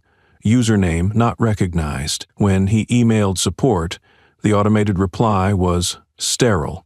No record of this credential exists. He stared at the screen for 5 minutes, breath uneven, cursor blinking like a flat line. For a man who had once screamed down suspects from the barrel of a gun, silence was the sharpest edge. In his former department's hallway, there had once been a plaque titled Legacy of Tactical Leadership. His face was third from the top, frozen mid-yell, a pose he had chosen himself during a PR shoot. The maintenance crew removed it without ceremony, unfastening each screw like peeling off old wallpaper. The wall didn't miss him. No one did. A new plaque was installed 2 days later, a clean design, a modern ethos. No photos, just principle. Maya never watched any of it happen. She didn't need to. Her role was never about a public spectacle.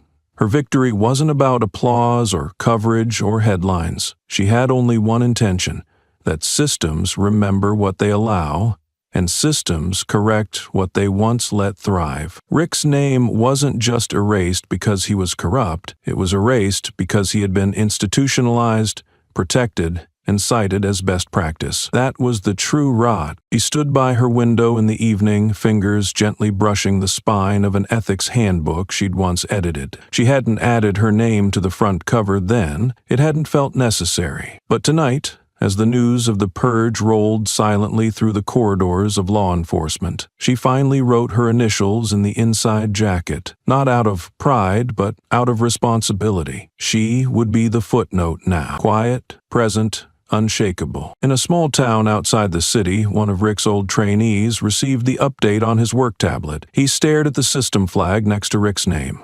Remove per directive. His thumb hovered over the link. He remembered the man's voice, the commands barked in drills, the sarcasm, the cruel jokes passed off as grit. He remembered once thinking, this is what strength looks like. Now he clicked Acknowledge Update and closed the tab. He didn't speak about it to anyone, but that night, for the first time in months, he called his sister and told her he'd sign up for Maya's ethics course. Rick, meanwhile, found himself increasingly invisible, not just to systems, but to people. One by one, the platforms that had once carried his quotes, reposted his one-liners, clipped his workshop lectures, removed the content or flagged it with quiet disclaimers. Content removed due to policy violation. Speaker disavowed by governing body. The digital graveyard he was buried in was deep and cold and silent. But worst of all, it was deserved. He tried to fight back once, hired a lawyer to send a cease and desist to one of the academies for removing his legacy material. The lawyer dropped the case after reviewing the directive and the files that Maya had made public. There's no legacy to protect, the response read. There is only compliance. The email had no sign-off, just a timestamp. Rick stopped trying. Maya, on the other hand, moved forward. She began drafting new federal guidelines for handling institutional misconduct. This time, her name was printed boldly on the first page. No more shadow roles. No more being the voice they asked for in back rooms but ignored on the record. She was no longer an advisor. She was the policy. The final line of the directive that erased Rick's name read simply, "The removal of reference is not an erasure of truth. It is a cleansing of the standard." And so it was. The training videos that had once opened with his face were replaced by a still screen that said, "This module is under revision for ethical compliance." That was all. No apology, no drama, just process, because that's what the system had become. Not fast, not loud, but irreversible. The silence in Rick Lawton's apartment was the kind that clung to walls, thick and unmoving, like dust after demolition. He shut the door behind him without thought, the echo barely registering as he tossed his keys onto the counter, the sound bouncing back off cheap plaster like an insult. The place was a rental, furnished poorly, forgotten by time, just like him. He didn't bother turning on the lights. The glow from a flickering street lamp bled through the cracked blinds, casting long, fractured shadows across the bare floor. Rick's boots thudded dully against the wood, but even they sounded like they no longer believed in his presence. He moved to the mirror above the sink in the corner kitchenette, an old rusted thing with grime in the corners and a frame warped by humidity. What looked back at him was not a man he knew. No badge, no insignia, no crisp collar or armored stance, just a figure with slumped shoulders, a 5-day stubble crawling up his jawline, and eyes that looked like they had slept in punishment rather than peace. He leaned in. The mirror didn't blink. It didn't offer memory or mercy, only truth, unvarnished and brutal. Once, he had delivered lectures about posture and presence, about the power of fear, the control of perception. He had told cadets that mirrors were weapons if you knew how to control your reflection. But this one didn't obey. This one reflected not authority, but a void. He raised a hand, hesitated, then touched the glass. It was cold. He wasn't. The glass didn't tremble. He did. He moved to the fold-up table in the corner where his laptop waited. It used to boot straight into his training modules. Hundreds of officers had clicked play on his words, taken notes from his aggression, and shaped their patrol patterns on his philosophy of street dominance. He powered it on. The password screen loaded. He entered his credentials twice. Error. Access denied. He paused, tried again, slower this time, another rejection. A final attempt. The screen blinked red. Account revoked. User not recognized. He shut the laptop, but it felt more like slamming a coffin. It had all been stripped. The academy, the programs, the archives. His voice had been deleted. He had trained them how to shout. Now he wasn't allowed to speak. His phone vibrated. He grabbed it like a weapon, as if expecting orders to return. Instead, it was a notification from his bank. Deposit from city payroll canceled. Account flagged pending review. No salary, no pension, just a lockout. A second buzz followed. His wife's name appeared on the screen, or rather, the legal name he hadn't said out loud in months. The message was 4 words: the papers are filed. He didn't open the attachment. He didn't have to. Divorce was a headline, not a surprise. The third buzz was quieter, almost hesitant. It came from a number he once knew by heart, his daughter. The message preview stabbed through his cornea. I'm removing your name from our family tree. Don't contact me. No emojis. No dad. Just finality. He stared at the message. It stared back, unflinching. In all his lectures, he had said the world was divided between those who pulled the trigger and those who hesitated. Turns out, silence was the worst executioner of all. He stood there for a long time, not thinking, not regretting, just processing the absence. He moved to the bedroom, not out of routine, but necessity. The drawer where his old ID once lay was empty. He had burned it the night Maya made it obsolete. It had felt like control then. Now it felt like deletion. He opened his closet, half empty. His wife had taken her half, cleanly. No clothes remained from his academy days. Just civilian rags, colorless and bland. No uniform, no armor, no rank. He reached for the bookshelf where his certificates had once hung in polished frames. Gone. Just clean the wall where glory used to stand. The frames had been tossed during his last argument. He remembered smashing the glass himself. Now he couldn't remember what they even said. His fingers ran along the paint, stopping at a chip in the wall. He pressed it, like it might open a door back in time. It didn't. He returned to the mirror. This time, he didn't move closer, he just stared. The reflection no longer looked unfamiliar. It looked accurate. Rick Lawton, the man without a title, the man without a platform, the man whose words had once trained battalions, now couldn't get through a login screen. His name wasn't in the academy. It wasn't in the manuals. It wasn't in the department registry. He had shouted it once, Rick Lawton, like a brand, like a war cry. Now it was noise, no longer feared, no longer respected, just forgotten. He thought about calling someone, a colleague, a friend, but the list in his contacts was short. Those still in uniform wouldn't answer. Those who had left the force had already erased him. He typed 3 digits, then backspaced them. No one would come. Not for him, not anymore. His hands curled into fists. The same fists that had once been tools of control. He had trained them to instill fear, but now in this room, they trembled. They didn't punch. They folded. They hid. He placed them on the sink, leaned over, and closed his eyes. His breathing slowed, but it didn't steady. The man who once barked orders at recruits couldn't command his lungs. There were no sirens. No pounding at the door, just the quiet tick of a wall clock he hadn't noticed until now. Every second was a reminder. He had once spent time in interrogation rooms. Now, he was a prisoner to it. He sat on the bed and looked at the phone again. His daughter's message remained. No, I love you.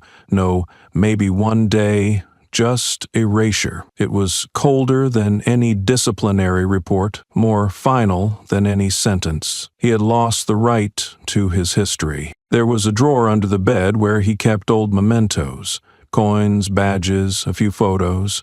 He pulled it open, empty. His wife had cleared it, or maybe he had. He couldn't remember. That was the worst part, not the loss, but the gaps, the hollow places where memory used to live. He stood once more, walked to the window, and pulled the curtain aside. The street below was quiet. Anonymous cars passed. A man walked his dog. A couple laughed under dim lights. The world went on. Without him, without even noticing. He didn't speak, didn't cry. The apartment didn't echo with grief. It just stood, indifferent, like the system he once served, like the people he once commanded, like the mirror that didn't lie. Rick Lawton turned away from the window. He didn't turn off the light. He didn't close the laptop. He didn't answer the phone. He simply sat on the floor, back against the wall, knees up, eyes open. The mirror remained across from him, watching, still, and in it a man sat facing nothing. A man whose name had meant something once. Now, it meant less than zero. The applause didn't echo. It rose, steady and sure, like something unspoken finally being acknowledged. When Maya Rollins stepped down from the small, unadorned podium at the Federal Ethics Law Conference, she did not smile. She didn't wave. Her hands remained by her side, firm, still, as if holding the weight of years in silence. No notes in front of her, no teleprompter, just her voice, clean and sharpened by principle. She had spoken barely 50 words. But each syllable landed like a measured strike. A woman who had spent her career enduring volumes of noise didn't need volume to make an impact. Her closing statement still floated in the air, resonant in its restraint. Some names aren't worth remembering, but the conduct that allowed them to exist, that we must engrave deep, so we don't ever make room for it again. There was no follow-up question, there was no panel discussion. No one wanted to dilute what had just been said. She walked off stage, not to the celebration, but to a hush that felt reverent. In a space often cluttered with policy jargon and self-congratulatory speeches, Maya had given the one thing no one expected: clarity without cruelty, justice without vengeance. Rick Lawton's name didn't pass her lips once, but his shadow trembled across every syllable. Because she didn't need to name him, she had already named the truth. Somewhere, deep in the archived footage, Lawton's voice still lived, spitting venom on internal recordings, barking commands behind closed-door trainings, throwing off slurs like jokes to an audience too afraid or too complicit to laugh. But now, those echoes were isolated, archived, flagged, no longer in rotation, no longer a part of any certified training material, manual, or academy resource. The institutions that once praised his firm hand now call it by its true name: misconduct, unchecked and institutionalized. The screen behind Maya had stayed dark during her address. No slides, no evidence reels, no breakdowns of metrics or improvement curves, just her. And that was intentional, because the point wasn't to show data, it was to show spine. And for the first time in years, the roomful of legal advisors, ethics officers, and system architects wasn't watching a case study. They were watching accountability personified. Outside the conference hall, reporters scrambled to reframe their angles. They wanted a soundbite. They wanted her to say his name, but when asked again, off-stage in a quieter hallway, lined with security and staffers, Maya only said, "If I say it, I validate it," and there's nothing left to validate. Her assistant stood nearby, holding a copy of the new federal ethics guidelines, revised, republished, and rolled out nationwide just 2 weeks prior. In its index, the name Rick Lawton was absent. In its introduction, however, one line stood bold, printed in clean serif ink. Power without scrutiny creates culture. Culture without conscience creates collapse. No one in the room asked who wrote the line. They didn't need to. The entire structure of the updated code bore Maya's mark. Succinct, unmoved, and quietly furious. Elsewhere, whispers still floated. Discussions among precincts, debates in legal forums, late-night calls between retired officers. Some argued she had gone too far, that erasing someone was its kind of brutality. But those voices rang hollow, because Maya hadn't erased Rick Lawton. She had simply stopped feeding the illusion that he was ever bigger than the system that protected him. She had removed the mask, and beneath it was no legacy, no foundation. Just a man who mistook fear for respect, control for service, and noise for worth. At an Ivy League law school, a young student cited her speech in a thesis about post-symbolic justice, the idea that sometimes the most ethical act isn't to punish but to refrain from retaliation altogether. The student quoted Maya's exact phrase, "Power isn't what we do when we win, it's how quiet we can be when we don't need to shout anymore." The professor, who once clerked for a justice known for his hardline stances, underlined that sentence twice. Meanwhile, Rick's name continued to vanish, not with fire or flare, but by omission. Email chains no longer auto-suggested. Archived footage is no longer tagged with it. Training schedules that once featured him as a case study in tactical discipline now replaced his chapter with a different one, The Cost of Unquestioned Command. No author was credited. But again, the pen that wrote it needed no credit. There were no riots. No news headlines shouting absolutes, just slow administrative silences, requests for background checks that returned empty, search results that came back null, a resume that wouldn't load. One by one, the elements that had built a man's career folded into nothing, not with rage, but with resignation. And as Maya boarded her train out of D.C. later that evening, she sat by the window, not touching her phone once. The copy of the ethics report rested on her lap, unopened. She stared out at the city disappearing behind her, and for the first time in years there was no file waiting for her to defend, no report needing revision, no system demanding she shout just to be heard. In her silence, something far louder was being said, because sometimes the loudest statement isn't a roar, it's the decision to never say the name again. The newly printed edition of the National Law Enforcement Ethics Manual arrived at precincts across the country in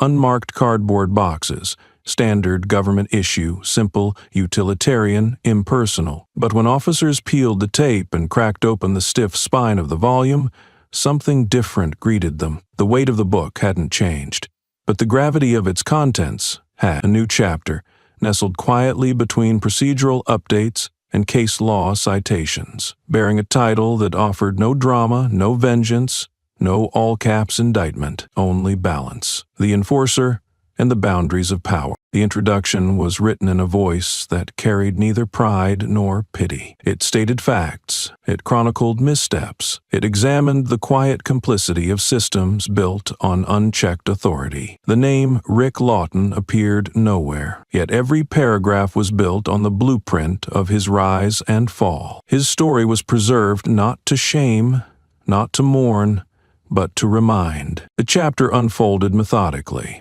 First came the behavior, documented patterns of verbal abuse, tactical overreach, and deliberate marginalization of vulnerable civilians. Next followed the institutional responses, or lack thereof, across time.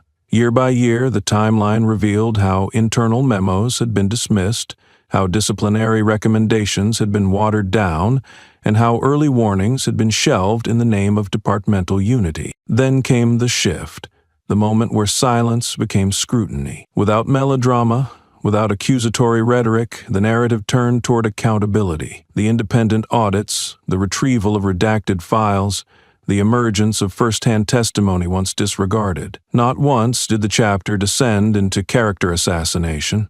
There were no adjectives of rage, no metaphors of war, just facts, just a clean dissection of power misused and power reclaimed. On the final page of the chapter, beneath the citations and procedural footnotes, sat a line in a different font, smaller, italicized, but centered. You do not need to remember the name of who failed. You must remember why they were removed. That sentence wasn't indexed. It wasn't referenced elsewhere in the book. It simply existed as closing punctuation to a reckoning long overdue. The name of the chapter's contributor was listed at the top of the section, Maya Rollins. No titles, no accolades, just the name of a person who had witnessed, endured, documented, and acted. She had not inserted herself into the text. There were no personal pronouns, no narrative interruptions to note her role. The work wasn't a memoir, it was doctrine. In academies nationwide, cadets flipped through this chapter during ethics training. Instructors paused at key phrases.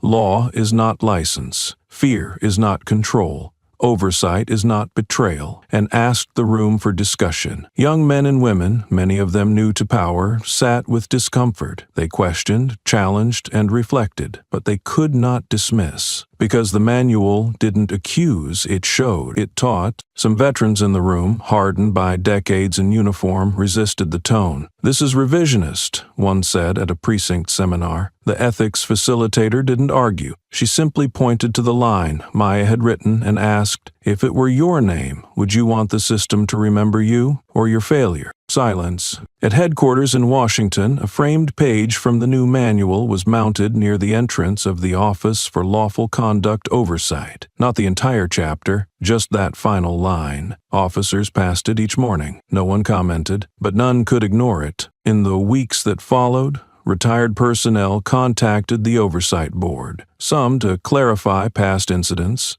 some to confess buried knowledge. Maya received none of those calls directly. She had made her role clear. She was not the collector of guilt, she was the architect of reform. Her office remained the same. No new plaques, no interviews, no book tours. She refused panel invitations from media outlets eager to crown her a crusader. To her, the work was never about the fall of a man.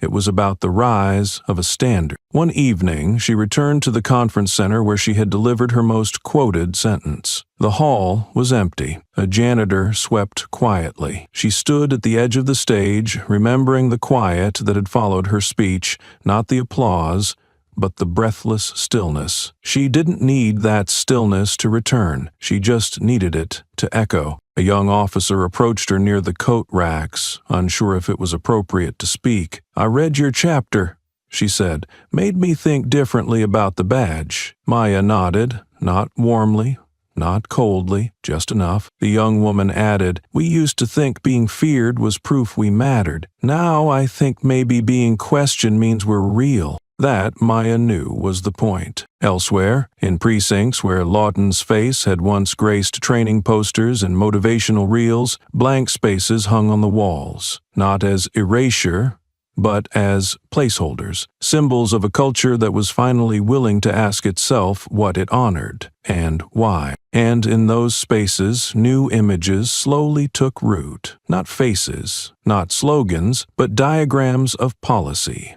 Flowcharts of accountability, quotes from the manual, not attributed, just absorbed. History, Maya believed, didn't need martyrs. It needed memory, not of names, but of choices, of thresholds crossed and questions unasked. And so she let the chapter stand, not as a weapon, not as a trophy, just as a mark, a single, clear, irreversible mark that power, unchecked, will always write its expiration date, but justice, when patient, will always write the rest. A year passed like dust settling in a house no longer lived in. Rick Lawton now resided in a low-rent apartment complex 2 blocks from a highway ramp, where no one knew him and no one cared to. His mailbox bore no name, just a peeling unit number in rusted brass. The neighbors nodded out of routine, not recognition. They didn't whisper. He wasn't feared anymore. He was forgotten. Inside, the furniture was mismatched, worn, and borrowed. A badge-shaped stain on one shelf remained, the only echo of what used to rest there. The TV played muted sports reruns. His phone rarely buzzed. When it did, it was junk mail or a wrong number. The last message from his daughter still sat unread. He hadn't dared open it since the day she'd erased him from her life. Online, he was a meme now. A clip of him from years ago, in full uniform, barking orders, had been turned into a soundbite overlaid with children's cartoons mocking fake authority. He watched it once on a public TV inside a laundromat, laundry soap dripping from his hand. No one looked at him, but the cashier locked the detergent cabinet after he left. His name had become a trigger word in high school civics classes, a case study of excess and collapse. His face used in multiple-choice tests to identify what not to do in power. One day he passed a mural downtown, a massive one, painted across a brick wall near a courthouse. It showed silhouettes of unnamed figures standing tall while shadows fell behind them, twisted and contorted, clutching badges that melted into chains. His outline was unmistakably among them, not because it was labeled, but because his posture had once been that proud, that loud, and now it could only be recognized by its failure to stand. A police recruiter he once mentored crossed the street to avoid him, pretending to take a phone call. Rick saw the tremor in the man's hand as he held the phone upside down. Later, someone spray-painted a quote beside the mural, "Real power leaves no bruises you can't name." He didn't know if it was meant for him, but it held his weight all the same. The grocery store across from his building began a facial recognition test program, and while the technology wasn't flawless, it flagged him on entry twice. Both times he was asked to wait by the security desk.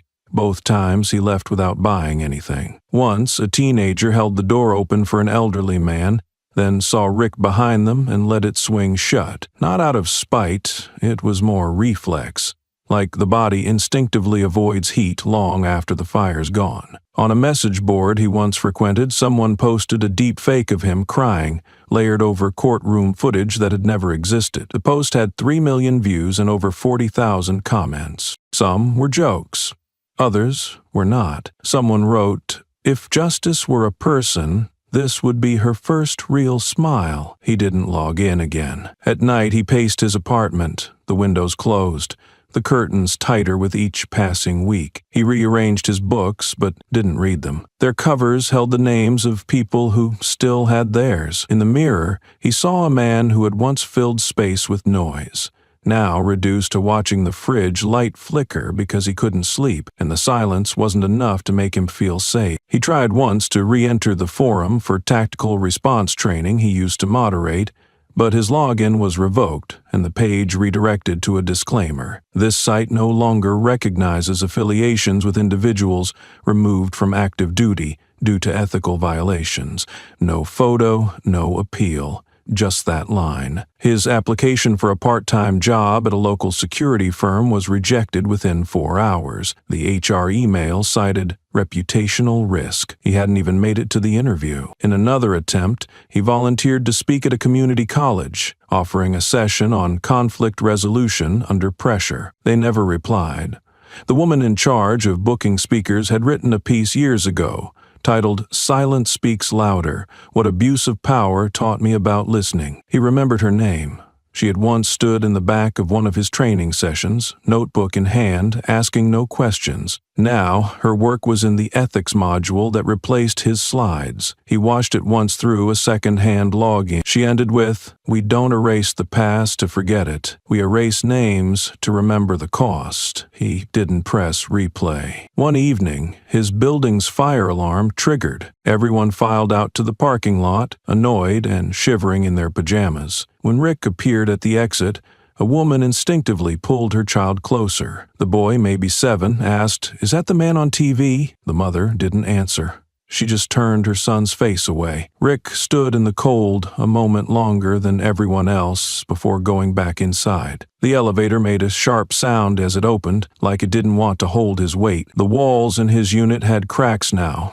Not from anything dramatic, just time, water, and the kind of slow neglect that doesn't scream for attention but accumulates like regret. He spent his nights seated in a folding chair by the window, watching the city blink and shut itself down in increments. He counted lights. He counted headlines that no longer mentioned him. He counted the apologies he never received, and then he counted the ones he never gave. Then, one morning, his phone lit up again. A single message. Not from a contact, no name, just the preview line. It was short. The preview line read, "I meant it." He never tapped further. One morning, a young journalist found the address. She waited outside for nearly 2 hours before Rick opened the door, squinting as if daylight itself had betrayed him. She introduced herself, voice soft, recorder visible but not yet on. "Mr. Lawton," she said, "just one question. If you had the chance, what would you say to the people you shouted down? To the ones you hurt?" Rick didn't blink. His jaw twitched. The camera light blinked red. He stared straight ahead, past the lens, past the woman, past the world, and he said nothing. The silence stretched. She waited. He didn't. And eventually she lowered the mic. The footage would run later that week, 20 seconds long. No edits, no music, just a disgraced man faced with the possibility of redemption, or at least remorse, and offering not a single word in return. Not because he wasn't allowed to speak, but because silence had finally found him, and he had nothing left to drown it out. It had started weeks earlier, when a true crime documentary mistakenly referenced him in an episode about systemic misconduct. His name wasn't even mentioned directly, just a blurred badge on a case file, time-stamped during his tenure. But the internet didn't need full names. Screenshots circulated within hours. A side-by-side comparison with an old clip of him giving orders in riot gear surfaced. It took just a day for the hashtag #StillStandingWrong to trend, with overlays of his voice slurred into parody by amateur remixers. A week later, a coffee shop he occasionally walked past repainted its front wall, covering graffiti that read, "Some power should rust." No one accused him directly. No one had to. The barista once nodded at him. She didn't anymore. The nod had calcified into a glance sideways, one that checked the doorframe as if calculating the time it would take to shut him out. His local library removed 3 books on law enforcement tactics from the shelves, all previously noted in his footnotes during guest lectures. When he asked why, the clerk simply said, "Outdated editions." He watched the books in the donation bin outside 2 days later, spines up, untouched in the rain. The sidewalk chalk drawn nearby spelled, "If the past stinks, stop airing it out." He never went back. In a grocery aisle, he reached for a box of cereal only to feel a phone snap a picture behind him. He turned, caught the eyes of a teenager with a knowing smirk and no apology. That image, him half-turned, hand still outstretched, was uploaded with the caption, "Still shopping like nothing happened." It became a sticker on Telegram. The caption never needed context. The face did the rest. He once tried to attend a local town hall, not to speak, but to sit and listen. A veteran officer was speaking on mental health support for first responders. As Rick entered, late and unnoticed, the speaker's voice faltered, then regained momentum, then stopped entirely. The officer looked out, scanned the room, saw him, and closed the folder. "We can't begin healing," he said, "until we've taken the infections seriously." That night, Rick walked 3 miles home. His shoes were soaked in street light and old guilt. He said nothing, reported nothing. The silence had followed him back, and seemed to sit in the passenger seat of his mind, more familiar than fear. The once buzzy forums he used to frequent had changed names. Some didn't exist. Others had evolved, their landing pages populated by newer faces, younger voices, different rhetoric. He attempted to submit an opinion piece anonymously, an argument about procedural missteps, thinly veiled advice drawn from his past, but the moderators flagged his IP. The submission was rejected with a single line: "We do not publish ghosts." He didn't try again. When his water heater burst, he phoned the landlord. The call rang 5 times, then a voice, rushed and brittle, "It's been handled." He hadn't said his name, but they had known. It was always like that now. People responded as if avoiding a trap door, like his voice might pull them into some old controversy that still stained the floor beneath their names. The repairman arrived, replaced the unit, and left a receipt on the counter. The signature line was blank, not unsigned, just unneeded. Rick stared at it for hours, not out of confusion, but because it was the cleanest rejection he'd ever received. The silence became a pattern. First, a pause in conversations when he passed, then a sliver of stillness between sounds at home, like his rooms knew not to echo. Even his phone, once a lifeline to the world he'd helped shape, now vibrated only with system alerts, software updates, privacy policy changes, algorithm adjustments. The digital world was moving without him, shedding him like an outdated skin. He watched, powerless, as a new version of everything uncoiled and restructured without space for his voice, his face, or his name. One night he tried speaking aloud to no one in particular, just testing the sound of his voice against the walls. It cracked halfway through a sentence, not from emotion, but from lack of use. He coughed, paused, tried again. The words came scattered and small. They didn't fill the room.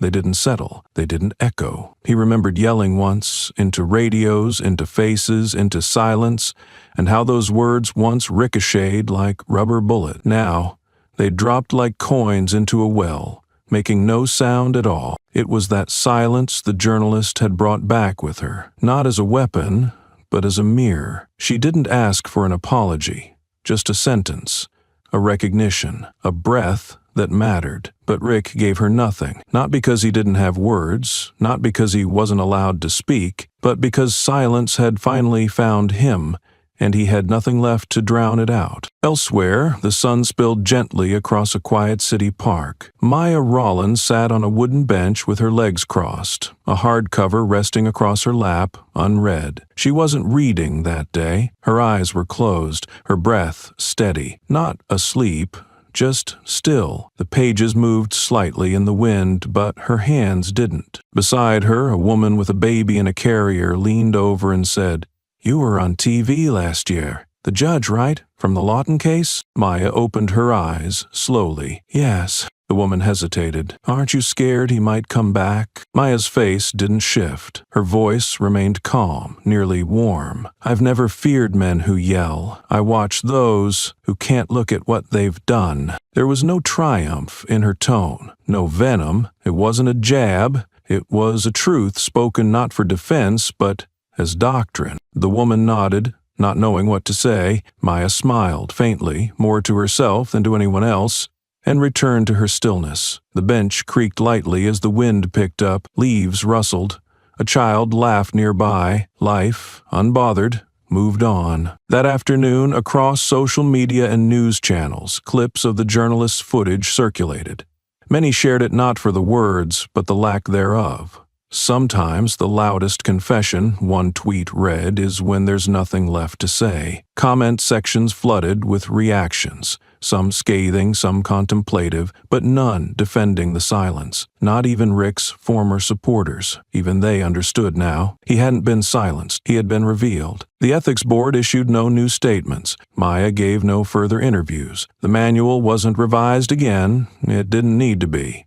Justice had already spoken, and then it stopped speaking because it didn't need to prove itself anymore. Not through punishment, not through spectacle, only through presence. In precincts around the country, new cadets were asked to reflect on what they'd read, seen, and heard, or hadn't heard. One instructor wrote a prompt on the board. What does it mean when even shame refuses to speak? No one answered immediately, but the room stayed quiet longer than usual. Back in his apartment, Rick sat alone, lights dim, curtains drawn. The clip had gone viral. He hadn't watched it, but he knew. The camera always outlasts the voice, and now his voice was no longer needed by anyone. No agency reached out, no friend called, no one asked for his side. And that, perhaps, was the final sentence he'd never expected. Not an indictment, but an absence. In the final lines of a letter Maya never mailed, written long before the hearing, she had scribbled something that never left her mind. Some men believe justice means being heard, but sometimes justice is unheard, and there's no way to stop it. She tore the letter up that same day, not out of anger, but completion. There was nothing more to explain, nothing more to resolve. The story hadn't ended. It had transitioned from noise to consequence, from presence to precedent. And in the end, the silence said everything.